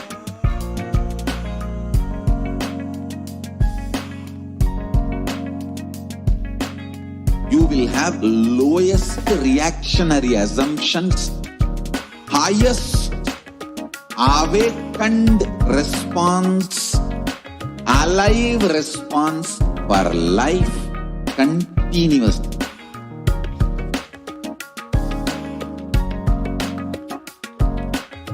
Kailasa is enlightenment ecosystem, literally enlightenment itself in your own home, wherever you are. Proper customized spiritual service helping you to complete with your life negativity. Withdrawal from life, self-hatred, self-denial, self-doubt, so much of tiredness, laziness, we can support you aligning your diet, your attitude, your aptitude, your understanding about life. We can help you with everything.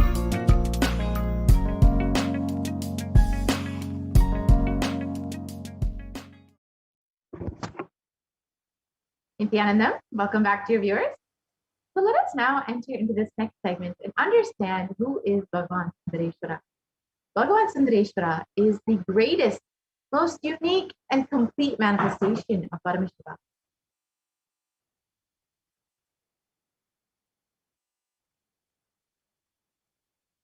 The kingdom of Madurai, known as Kailasa is the oldest Hindu papal state and enlightenment ecosystem, which was established by Paramashiva. The kingdom of Madurai was later revived by Lord Sundareshwara and Devi Meenakshi, who, as the deities and incarnates of Paramashiva and Parashakti, ruled over Madurai, revived the foundation pillars of it as the highest stream of spiritual sciences.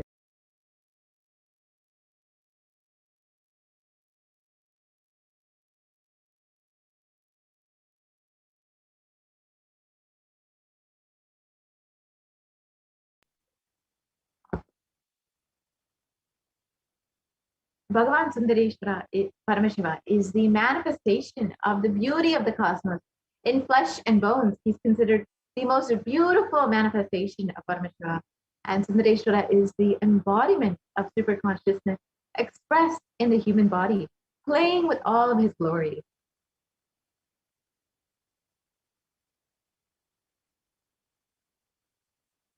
Bhagavan Sundareshwara Paramashiva is the complete manifestation of Paramashiva.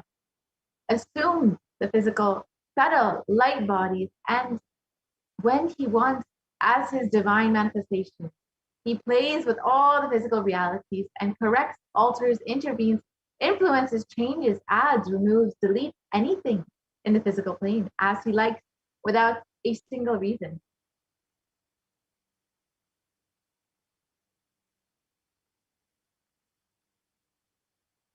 Sundareshwara is the embodiment of superconsciousness expressed in the human body, playing with all of his glory. He came down as the most handsome form, the most beautiful form to marry Devi Meenakshi, Parashakti herself, and administer the city of Madurai.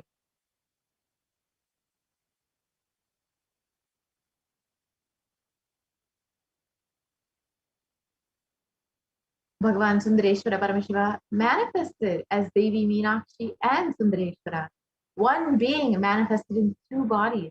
He assumed the physical body 11 times in Madurai to perform all of his divine leelas.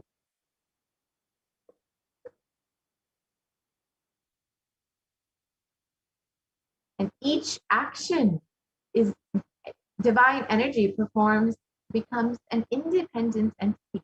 If you connect with that energy, he gives you the same blessing. Understand, Sundareshwara is the energy of Leela, playfulness.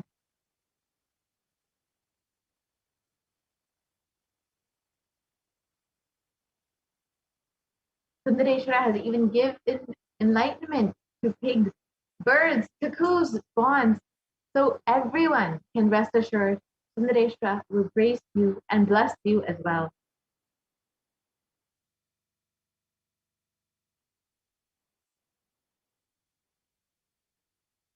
Bhagavan Sundareshwara's leelas are innumerable. 63 were recorded, and each leela expresses his dimension. For sure, Paramajyoti Munivar, who recorded all of these leelas, would have been in a big mess. What to leave and what to record. So he has chosen one leela to explain one dimension of Sundareshwara.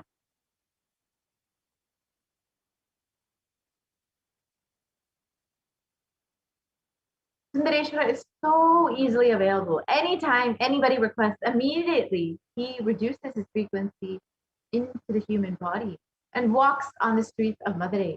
He does not judge people. The one and only thing you need to obtain his grace is simple feeling connection. That is all.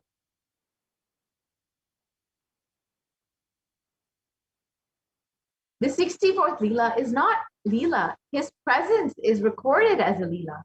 So the 63 Leelas are the actions. And 64th is just his very presence. So 64th is all the said and unsaid Leelas put together as the 64th Leela.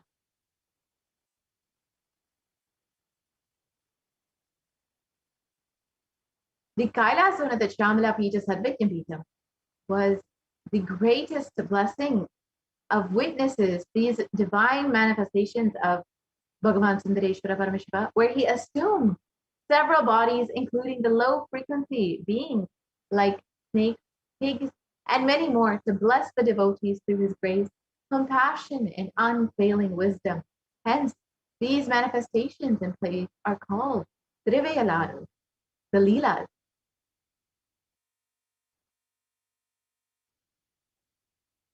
The Kailasa of the Shamala Pita Sarvijna Pita is the only civilization where such beautiful, visual, detailed, factual, historical, and playful manifestations of Bhagavan Sundareshwara Paramashiva took place.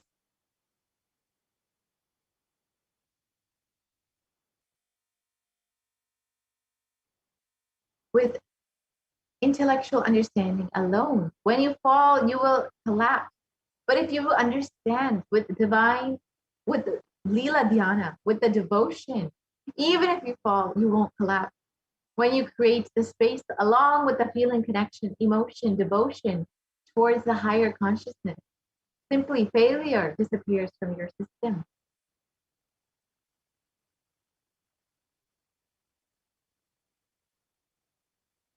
So let us connect with devotion, love, and gratitude through this Leela Dhyana. Let us understand what this means in the words of the Supreme Pastor of Hinduism himself.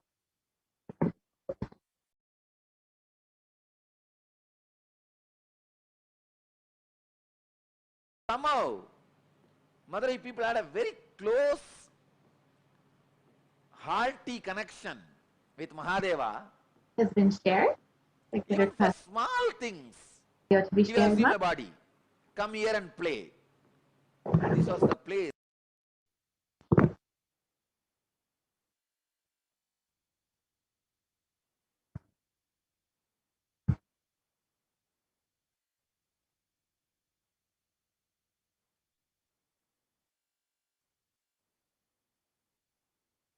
Yes, if you can go back to the video and play the video. Thank you. Somehow, Madurai people had a very close, hearty connection with Mahadeva. Even for small things, he will assume a body. Come here and play. This was the place where he was very playful and joyful, without any of the so-called social laws, regulations, rules, and the dharma which he himself created. Here, he has broken the laws he created as per the planets. He has changed the planets for Madurai people. He has changed the teachings for Madurai people. He has changed the social laws for Madurai people. He has broken all the moral rules for Madurai people. He has done everything possible. Socially accepted, unaccepted, legal, illegal, dharmic, adharmic. In which Shastra it is dharmic? You convert the wolves into horses and sell them, and after you sell and go away, all that fellows, they become overnight, they become again wolf and bite and kill all the remaining horses who are there. And that poor king is now pauper. In which dharma it is accepted? In which Shastra it is accepted? He has done everything. Everything possible. He comes down as a worker for the old lady, saying that, see, once there was a flood, huge flood in Vaigai river, and king ordered all the citizens of Madurai should take up one portion and cover it with mud and build an embankment. So all of them have taken up one portion. One old lady, Vandi, her job is that making idli and puttu. Puttu is those days breakfast. She will make all this and sell for people. Still now, in Madurai it is a very popular business. Go out in the night, you will see hundreds of shops. The outside street, they will be making these idlis and selling, breakfast and selling. It is still their tradition. Now it is called Kushbu idli. In those days,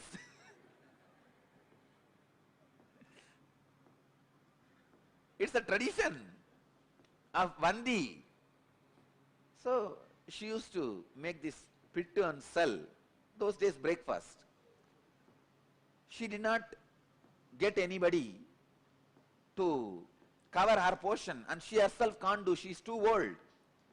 She prays to Sundareshwara. This whole city, still now, any problem, the only person they turn to is Sundareshwara.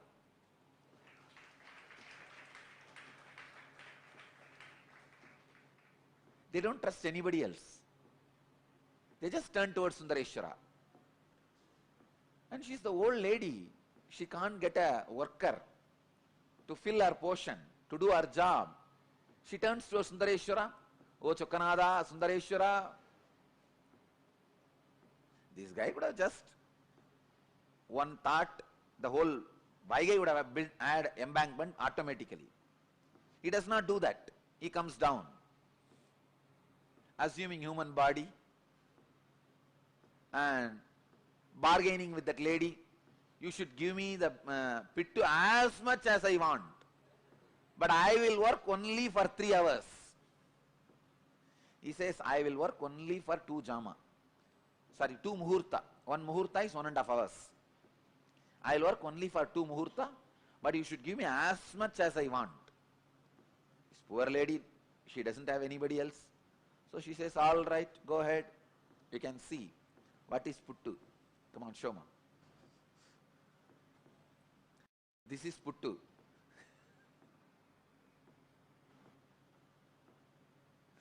Those days breakfast.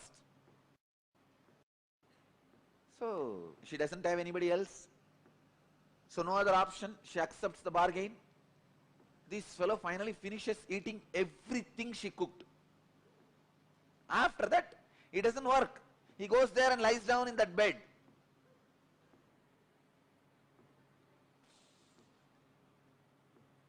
So he goes and lies down in the banks of Vaigai. I also traced the palace he had in Vaigai, just in between the mid of the water. He had a palace where he used to drink with that all the bhutas. He was not a womanizer. He used to drink and gamble. He will have all these bhutas around and they will play the dice. He will gamble with them. Finally, what is there? Finally, he will cheat all of them. And he was not a womanizer, but he used to drink and gamble. Anyhow, so he went and lie down in the bank of Vaigai. King comes in the evening to see whether the embankment work is done. He sees all parts have been covered except his portion, the Vandi's portion. King got very annoyed and asked whose portion it is. They said this is Vandi, old lady's portion. He asked, naturally she won't be able to do. Who is doing for her? They showed this guy has been employed by her, but from morning he is not doing anything, he is just lying there. So king calls him and asks, who are you? This fellow says, who are you to ask me this? King says, I am the king of this Madurai. He says, that is the way so many people were thinking, but actually I am the king.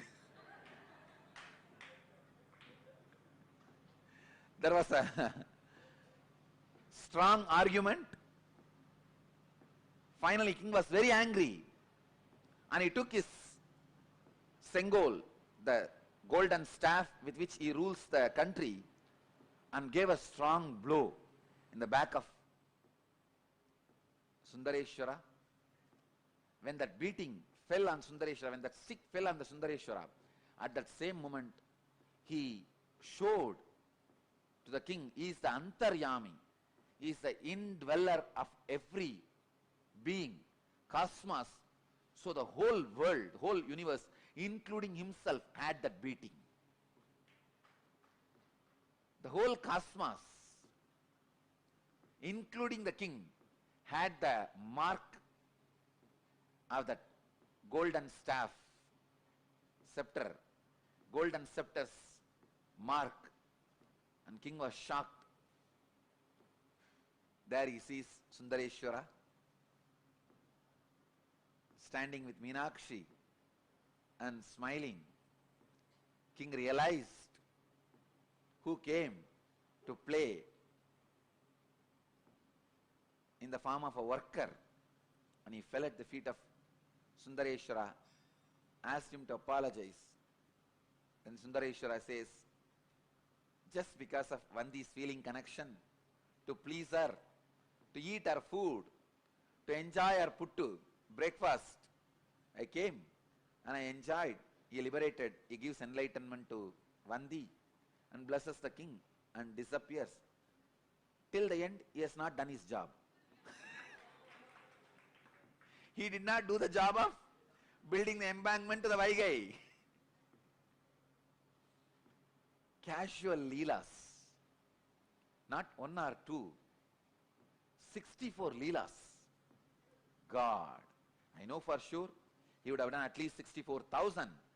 And Paranjodi Munivar, the compiler, was able to collect only 64, representing all the 64,000s of leelas.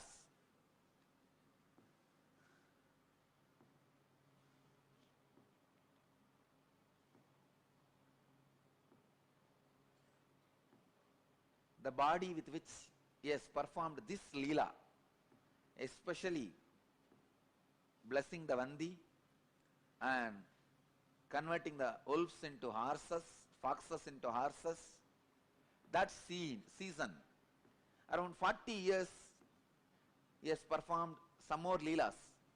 That body was used by him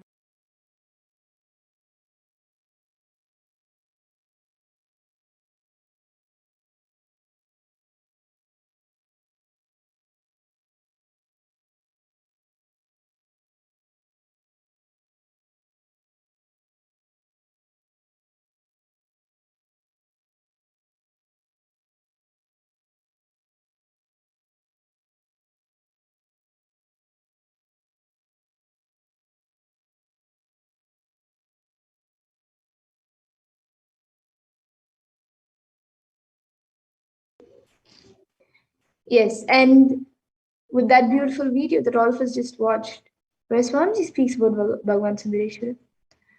Now all of us will continue. So due to his eternal causeless and limitless compassion, Irayanar Sundareshwara Paramashiva Paramburu, in all his glory, as Purnavatara manifesting yet again through this being, as the Nijavatara Bhagavan Sri Nithyananda Paramashivam, to fulfill the most ancient enlightened Hindu civilization and powerful lifestyle of Shaivism in all its multifarious dimensions, life sciences, arts, cultures, philosophies, architecture, medicine, governance, worship, education, and much more of Kailasa Onata Shyamala Pita Sarvagni Pita. And Irayanar Sundareshwara Paramashiva Paramburu has been continuing to manifest over the yugas, blessing and gracing the planet Earth and the whole cosmos through various lineages of Nijavataras, and this time in all his glory as the Purnavatara Bhagavan Sri Nithyananda Paramashivam.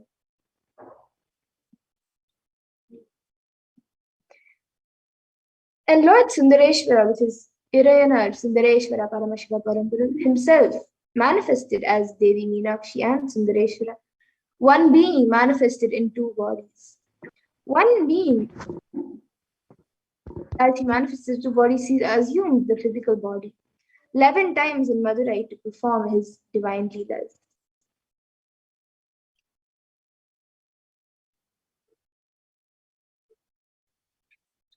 And each action was divine and energy.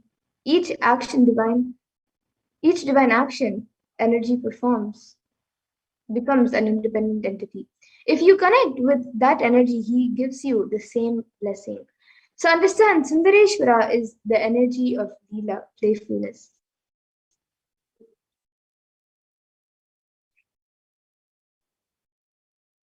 And Irayanar Sundareshwara Paramashiva Paramburu has given enlightenment to pigs, birds, cuckoos, swans, to all the beings, and everyone can be ushered. So, as all of you know, as all of us just saw, he has given enlightenment to the beings such as pigs, birds, cuckoos, and swans. So you can be rest assured that even you will be given the space of enlightenment.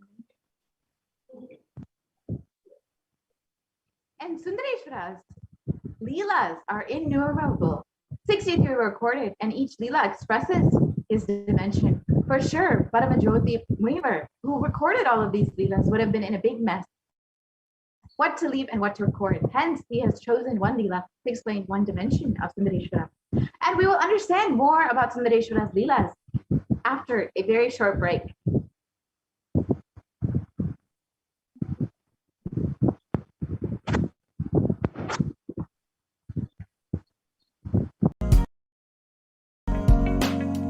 If you are interested in enlightenment, we will immediately bring this to you. If you are not interested, we will explain the whole science, inspire you, and make you interested in enlightenment time.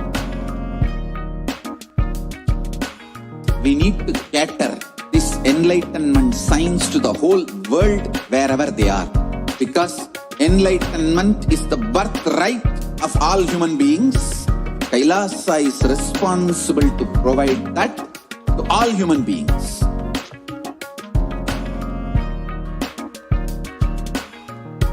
Kailasa is the totality of the knowledge I received from my gurus and practice manifested in my life, perfected by teaching millions of people from all cultures, time zones, backgrounds, genders, nationality, race, from every creed.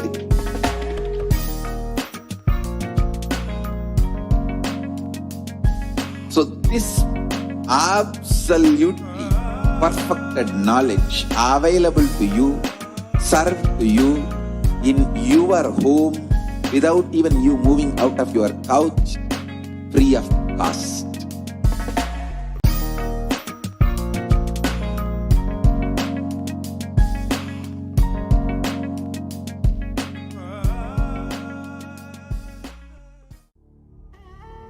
What I mean by the word Kailasa, listen intensely. Enlightenment ecosystem, literally enlightenment itself, in your own home, wherever you are. If you cannot come to Kailasa, it's okay. Kailasa can come to you. Kailasa coming to you is Kailasa.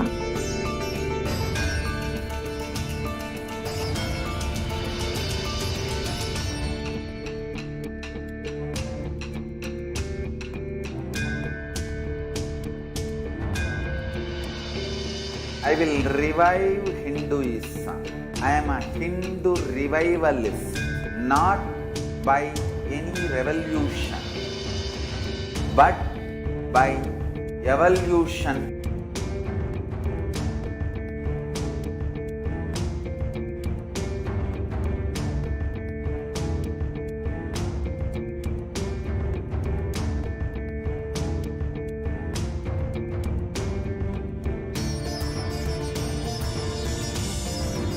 And setting model communities.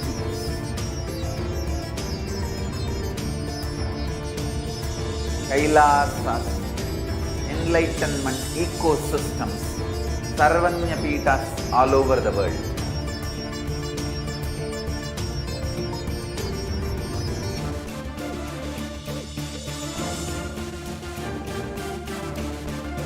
All powerful cognition, knowledge, only when you live, power manifestation and possibilities manifestation happens. This is a fundamental truth.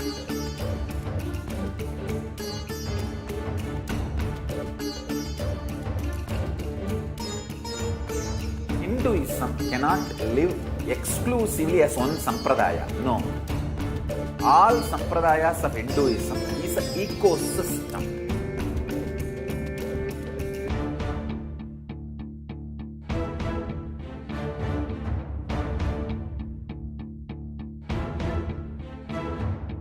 So don't keep quiet thinking that if one sampradaya is attacked, only that sampradaya is going to be affected. All of us are ecosystem.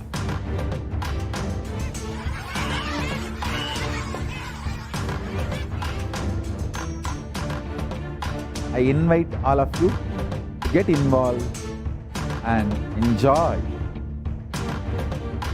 Hinduism by the principle of Dharmo Rakshati Rakshitaha. When you protect Dharma, Dharma protects you. We will make the whole planet flourish spiritually. The spiritual prosperity will happen to the whole planet. We all have to coexist together.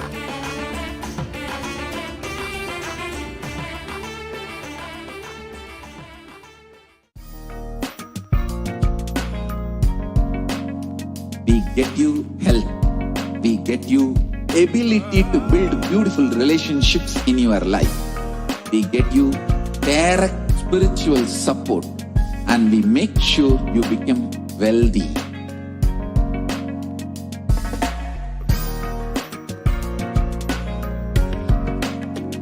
We won't stop giving you just good life.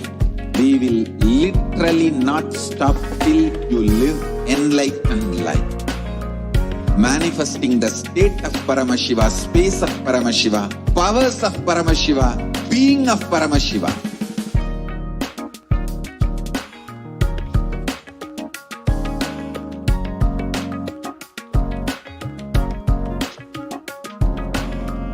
Whole world should become Kailasians. I want the whole world to know Hindus have something great to contribute to the world.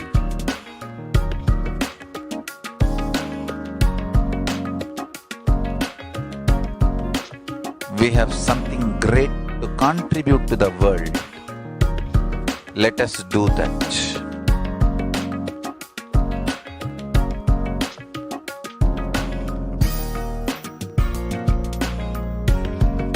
Kailasa is proper customized spiritual service helping you to identify your root patterns of suffering. We have perfected the science of helping every individual from every cultural, religious, nationality background.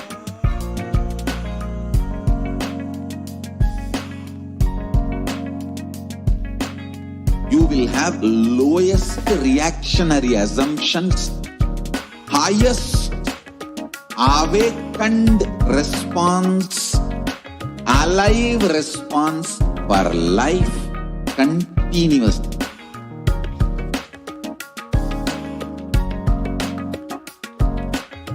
Kailasa is enlightenment ecosystem, literally enlightenment itself in your own home, wherever you are. Proper customized spiritual service helping you to complete with your life negativity, withdrawal from life, self-hatred, self-denial, self-doubt, so much of tiredness, laziness.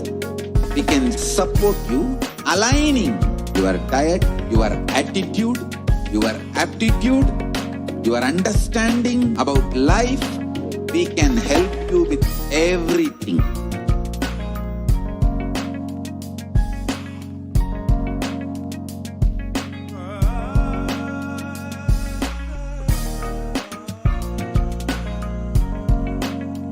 If you are interested in enlightenment, we will immediately bring this to you. If you are not interested, we will explain the whole science, inspire you and make you interested in enlightenment science. We need to cater this enlightenment science to the whole world wherever they are, because enlightenment is the birthright of all human beings. Kailasa is responsible to provide that to all human beings.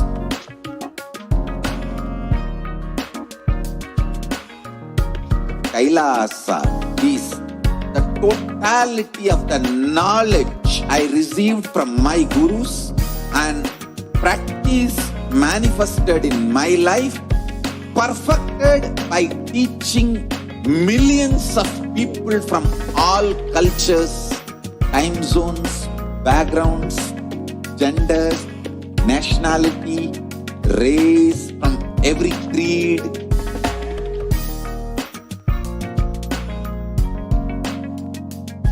So this absolutely perfected knowledge available to you, served to you in your home, without even you moving out of your couch, free of cost.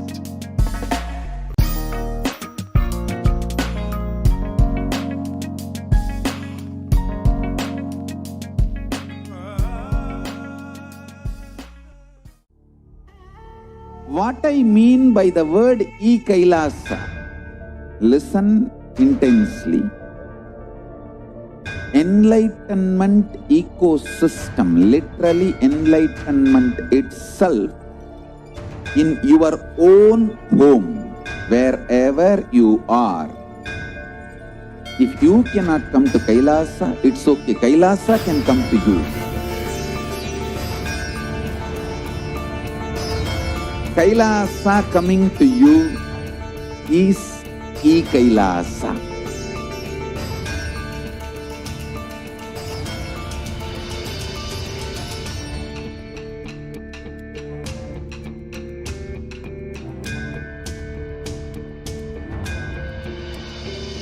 I will revive Hinduism. I am a Hindu revivalist, not by any revolution, but by evolution.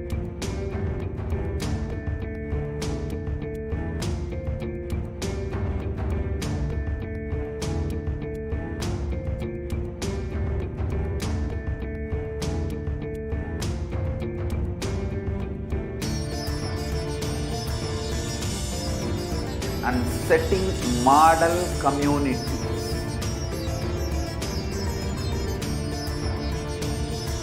Kailasas, enlightenment ecosystems, Sarvanya Pitas all over the world.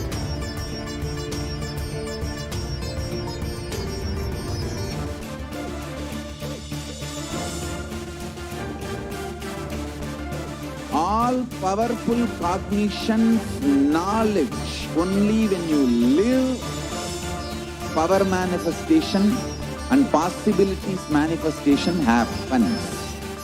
This is a fundamental truth.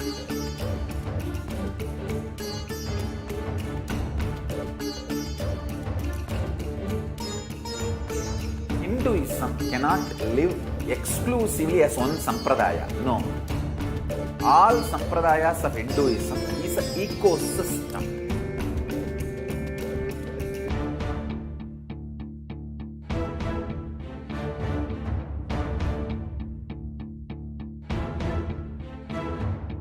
So don't keep quiet thinking that if one sampradaya is attacked, only that sampradaya is going to be affected. All of us are ecosystem.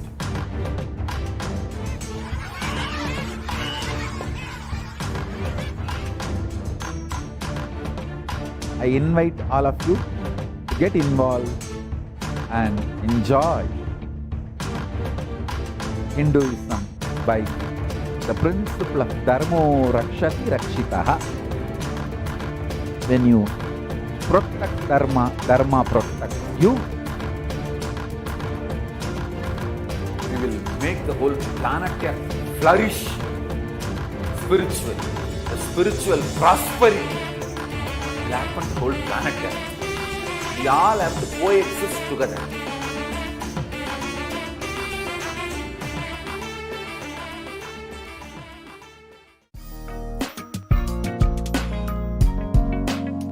We get you health.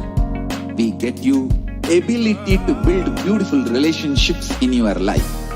We get you direct spiritual support, and we make sure you become wealthy.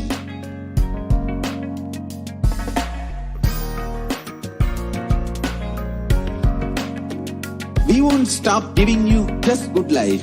We will literally not stop till you live enlightened life. Manifesting the state of Paramashiva, space of Paramashiva, powers of Paramashiva, being of Paramashiva.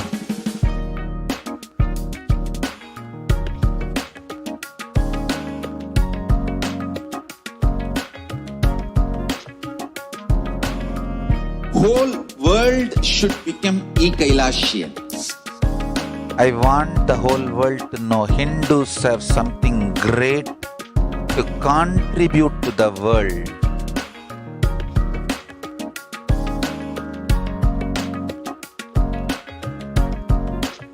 We have something great to contribute to the world.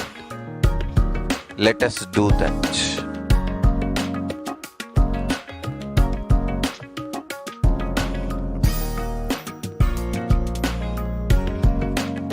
Kailasa is proper customized spiritual service helping you to identify your root patterns of suffering. We have perfected the science of helping every individual from every cultural, religious, nationality background.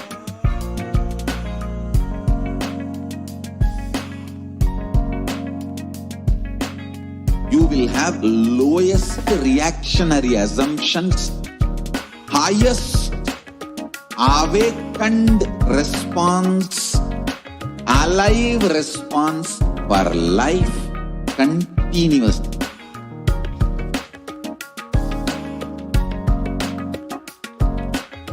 Kailasa is enlightenment ecosystem, literally enlightenment itself in your own home, wherever you are. Proper customized spiritual service helping you to complete with your life negativity, withdrawal from life, self-hatred, self-denial, self-doubt, so much of tiredness, laziness. We can support you, aligning. Yes, Nithyanam everyone, welcome back. So now let's continue to learn about Bhagavan Sundareshwara as all of us get more and more closer to the time as we await Bhagavan Sundareshwara for the Darshan. So to elevate humanity for millennia, they enthroned their direct representatives and their divine energies in the form of the continuing lineage of living masters, the Guru Mahasanidhanams, with the responsibility to train and groom the kings and administration, constitution and governance, acting as regents. They also performed spiritual initiations on the kings and the citizens of the kingdom, imparting the Enlightenment science to them.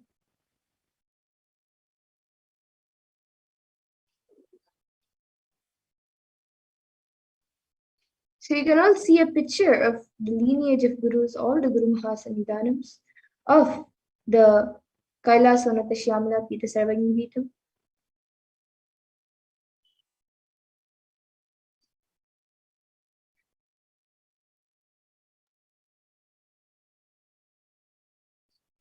And on the 27th of April 2012, Srila Sri Arunagirinatha, Sri Jnana Sambandha Deshika Paramacharya Swamigal, the 292nd Guru Mahasanidhanam, who was there from 1975 to 2021, coronated the Supreme Pontiff of Hinduism as the Guru Mahasanidhanam of Srila Sri Guru Mahasanidhanam as Srila Sri Nithyananda Paramashivam Jnana Sambandha Deshika Paramacharya Swamigal as the lawful successor,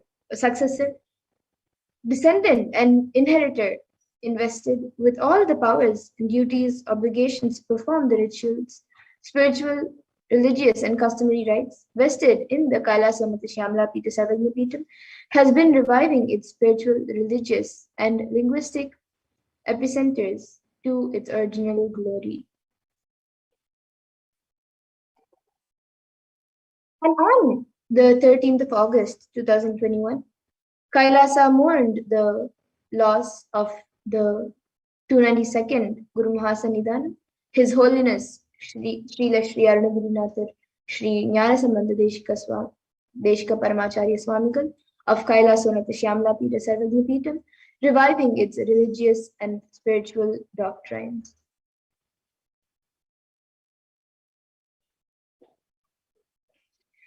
And the collaborative efforts from the Department of State in collaboration with the Department of Religion and Worship, the Department of Education, including but not limited to national flag flown at half-mast and established memorial display areas at Kailasa's Hindu Parliament, Kailasa's federal buildings, Kailasa's de facto spiritual embassies, legations, consular offices, and other facilities, including all Hindu temples, monasteries, satsang centers, temples, paduka mandirs, satsang centers, and Paramashiva Sena, shakas, healing centers, franchise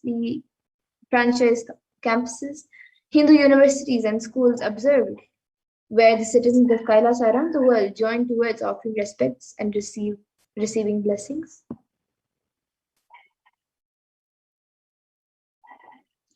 And the citizens of Kailasa, except minors, observed water fast till the Paramaguru Srila Sri Arunagirinatha, Sri Jnana Sambandha Deshika Paramacharya Swamigal lay in the state till Guru Murta Pratishta process was completed. Special danas and pujas as per the official religious doctrines of Kamikagama and Soma Shambhu Paddhati were performed by Kailasa's Department of Religion and Worship. And Kailasa's Department of Education, with my blessings, commenced the efforts towards with the blessings of Swamiji, commenced the efforts towards Sri Arunagiri Natha Adishaiva University to commemorate his lifetime contributions for Shaivism.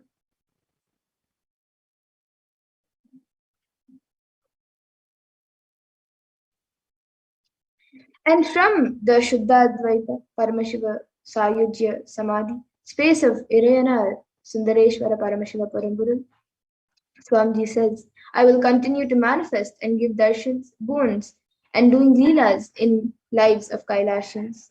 So this was told by the Supreme Pontiff Hinduism himself.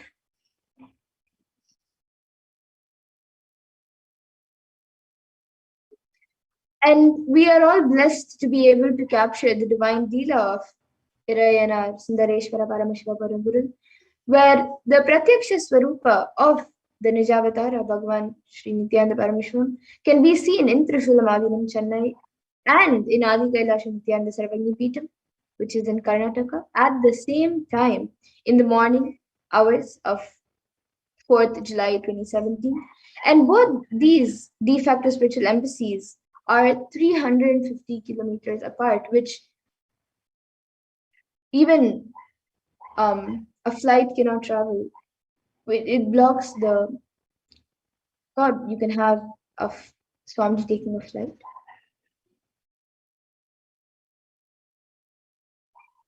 And during the early hours of 7th August 2021, which was very recently, Bhagavan Sri Nithyananda Paramashivam also blessed the participants of COVID Care Protection Center in Adi Kailasa Nithyananda Sarvagnipitam with his Pratyaksha Swarupa while residing in Kailasa, thus continuing his leelas as Irayanar Sundareshwara Paramashiva Paramburu. But this time around, the happening is captured and capsuled by a camera.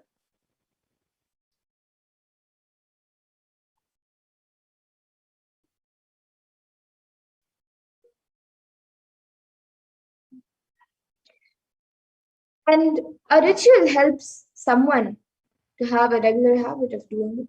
So when Swamiji first introduced Nitya Dhyan meditation, only 20 to 30% of people continued this meditation continuously for a few months. But the moment he added the last section, the Guru Puja to it, a ritual, more than 80% started following it sincerely. A ritual helped them decide to have a regular amount of time allotted for spirituality. Else we just postpone and say, today my friend is here, tomorrow I need to go to my cousin's house, and many more reasons.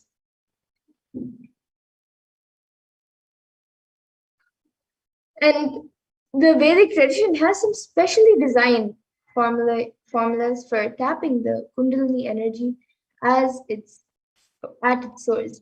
So there's a special ritual which, when done in the presence of an avatar and an energy field, Kshetra, it opens all the possible gates to experience prosperity, success, health, healing in relationships. And by tapping the Kundalini energy at its source, you have many benefits.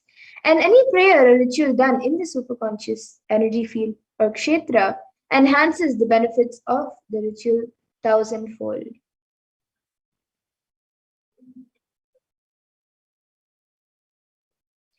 And amidst the crisis and challenges of our time, from a deadly pandemic to the loss of lives and livelihood in its wake, like so many times before, Hindus seek the refuge of divine intervention during these testing times.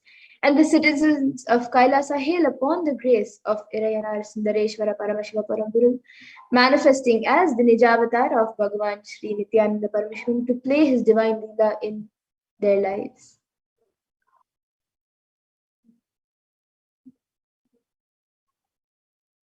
And from the Shuddhadvaita Paramashiva Sayujya Samadhi, space of Irayanar Sundareshwara Paramashiva Paramburu, Swamiji says, I will continue to manifest and give darshans, boons, and doing leelas in lives of Kailashans.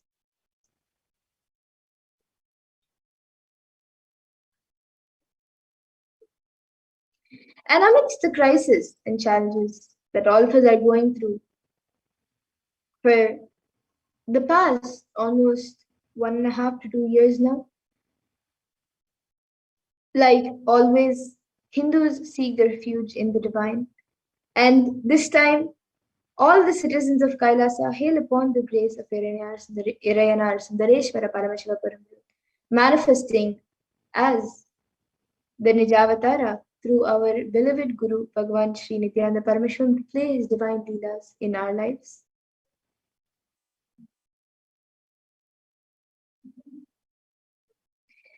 And here are a few sevas. So we have the Alankara Seva, which you can do to Bhagavan Nithyananda Paramashivam, the Achalamurti. So Sundareshwara is the embodiment of super consciousness expressed in the human body, playing with all his glory. The Achalamurti of Bhagavan Sri Nithyananda Paramashiva will be gracing us as Irayanar Sundareshwara Paramashiva Paramburu. And offering this seva can help you in manifesting leadership consciousness, in excellence in your career, abundance in wealth and wealth consciousness, and also manifesting a powerful inner image.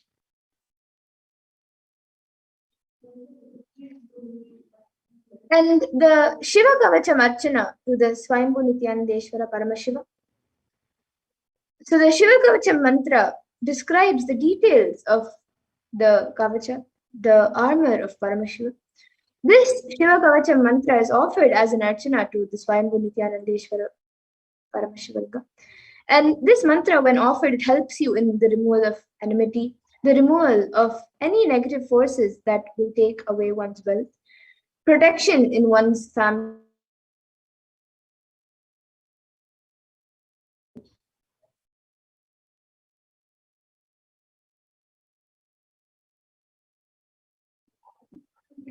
And the Vishesha Dravya Abhishekam to Nithyananda Paramashiva Utsavamurti is the next offering. So the Vishesha Dravya Abhishekam is the offering to the of the sacred bath to the Utsavamurti of our beloved Bhagavan Sri Nithyananda Paramashivam, gracing us as Irayanar Paramashiva, Sundareshwara Paramashiva Paramguru with special ingredients.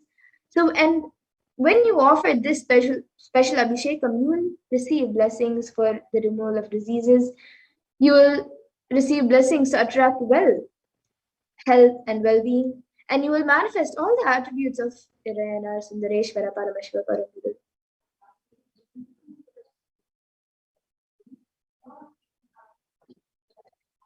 And the next is the Uttamottama Upachara Puja to Nityanandeshwara Soma Sundareshwara. And the Kamikagama, this is described in the Kamikagama. And it is described as the best of the best offerings that can be made to Paramashiva. These offerings are known as Upacharam, and they are of the royal quality and are offered with the space of oneness with Paramashiva.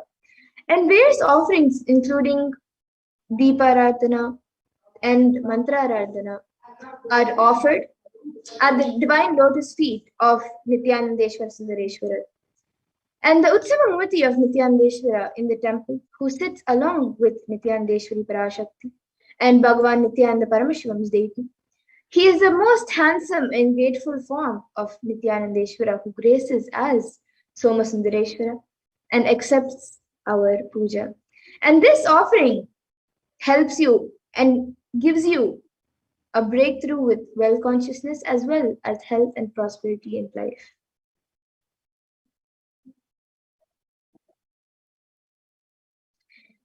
And the next is you can offer a mudra, a silver or gold coin, the Swarna mudra or Rajita mudra, to the Bhogamurti of Nithyanandeshwara Paramashiva.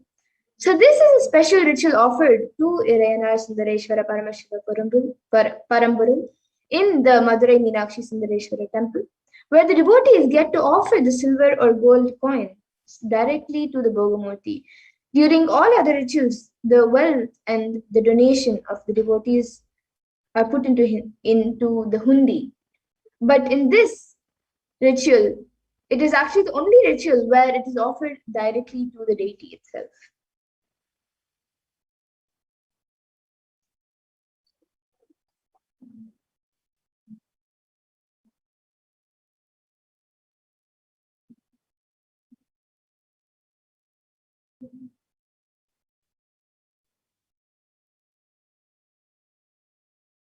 And with that, we will now be moving to the next segment of this program after a really short break. So please stay tuned, and we are actually getting very close to the time for the darshan. So all of you can prepare yourselves for the Sundareshwara Paramashiva Sayujya Samadhi darshan that all of us will be having in just less than an hour right now. So all of you can get ready, and we will be back for the next segment after a really short break.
Paramashivoham. Om Nithyananda Paramashivoham. Om Nithyananda Paramashivoham. Om Nithyananda Paramashivoham.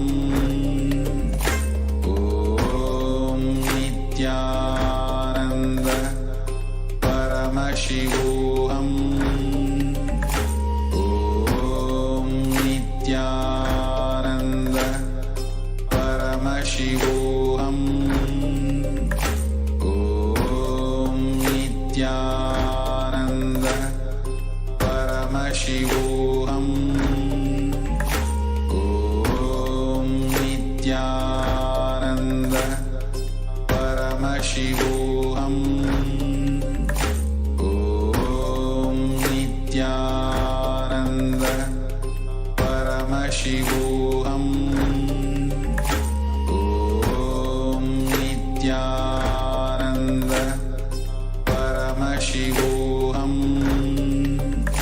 Om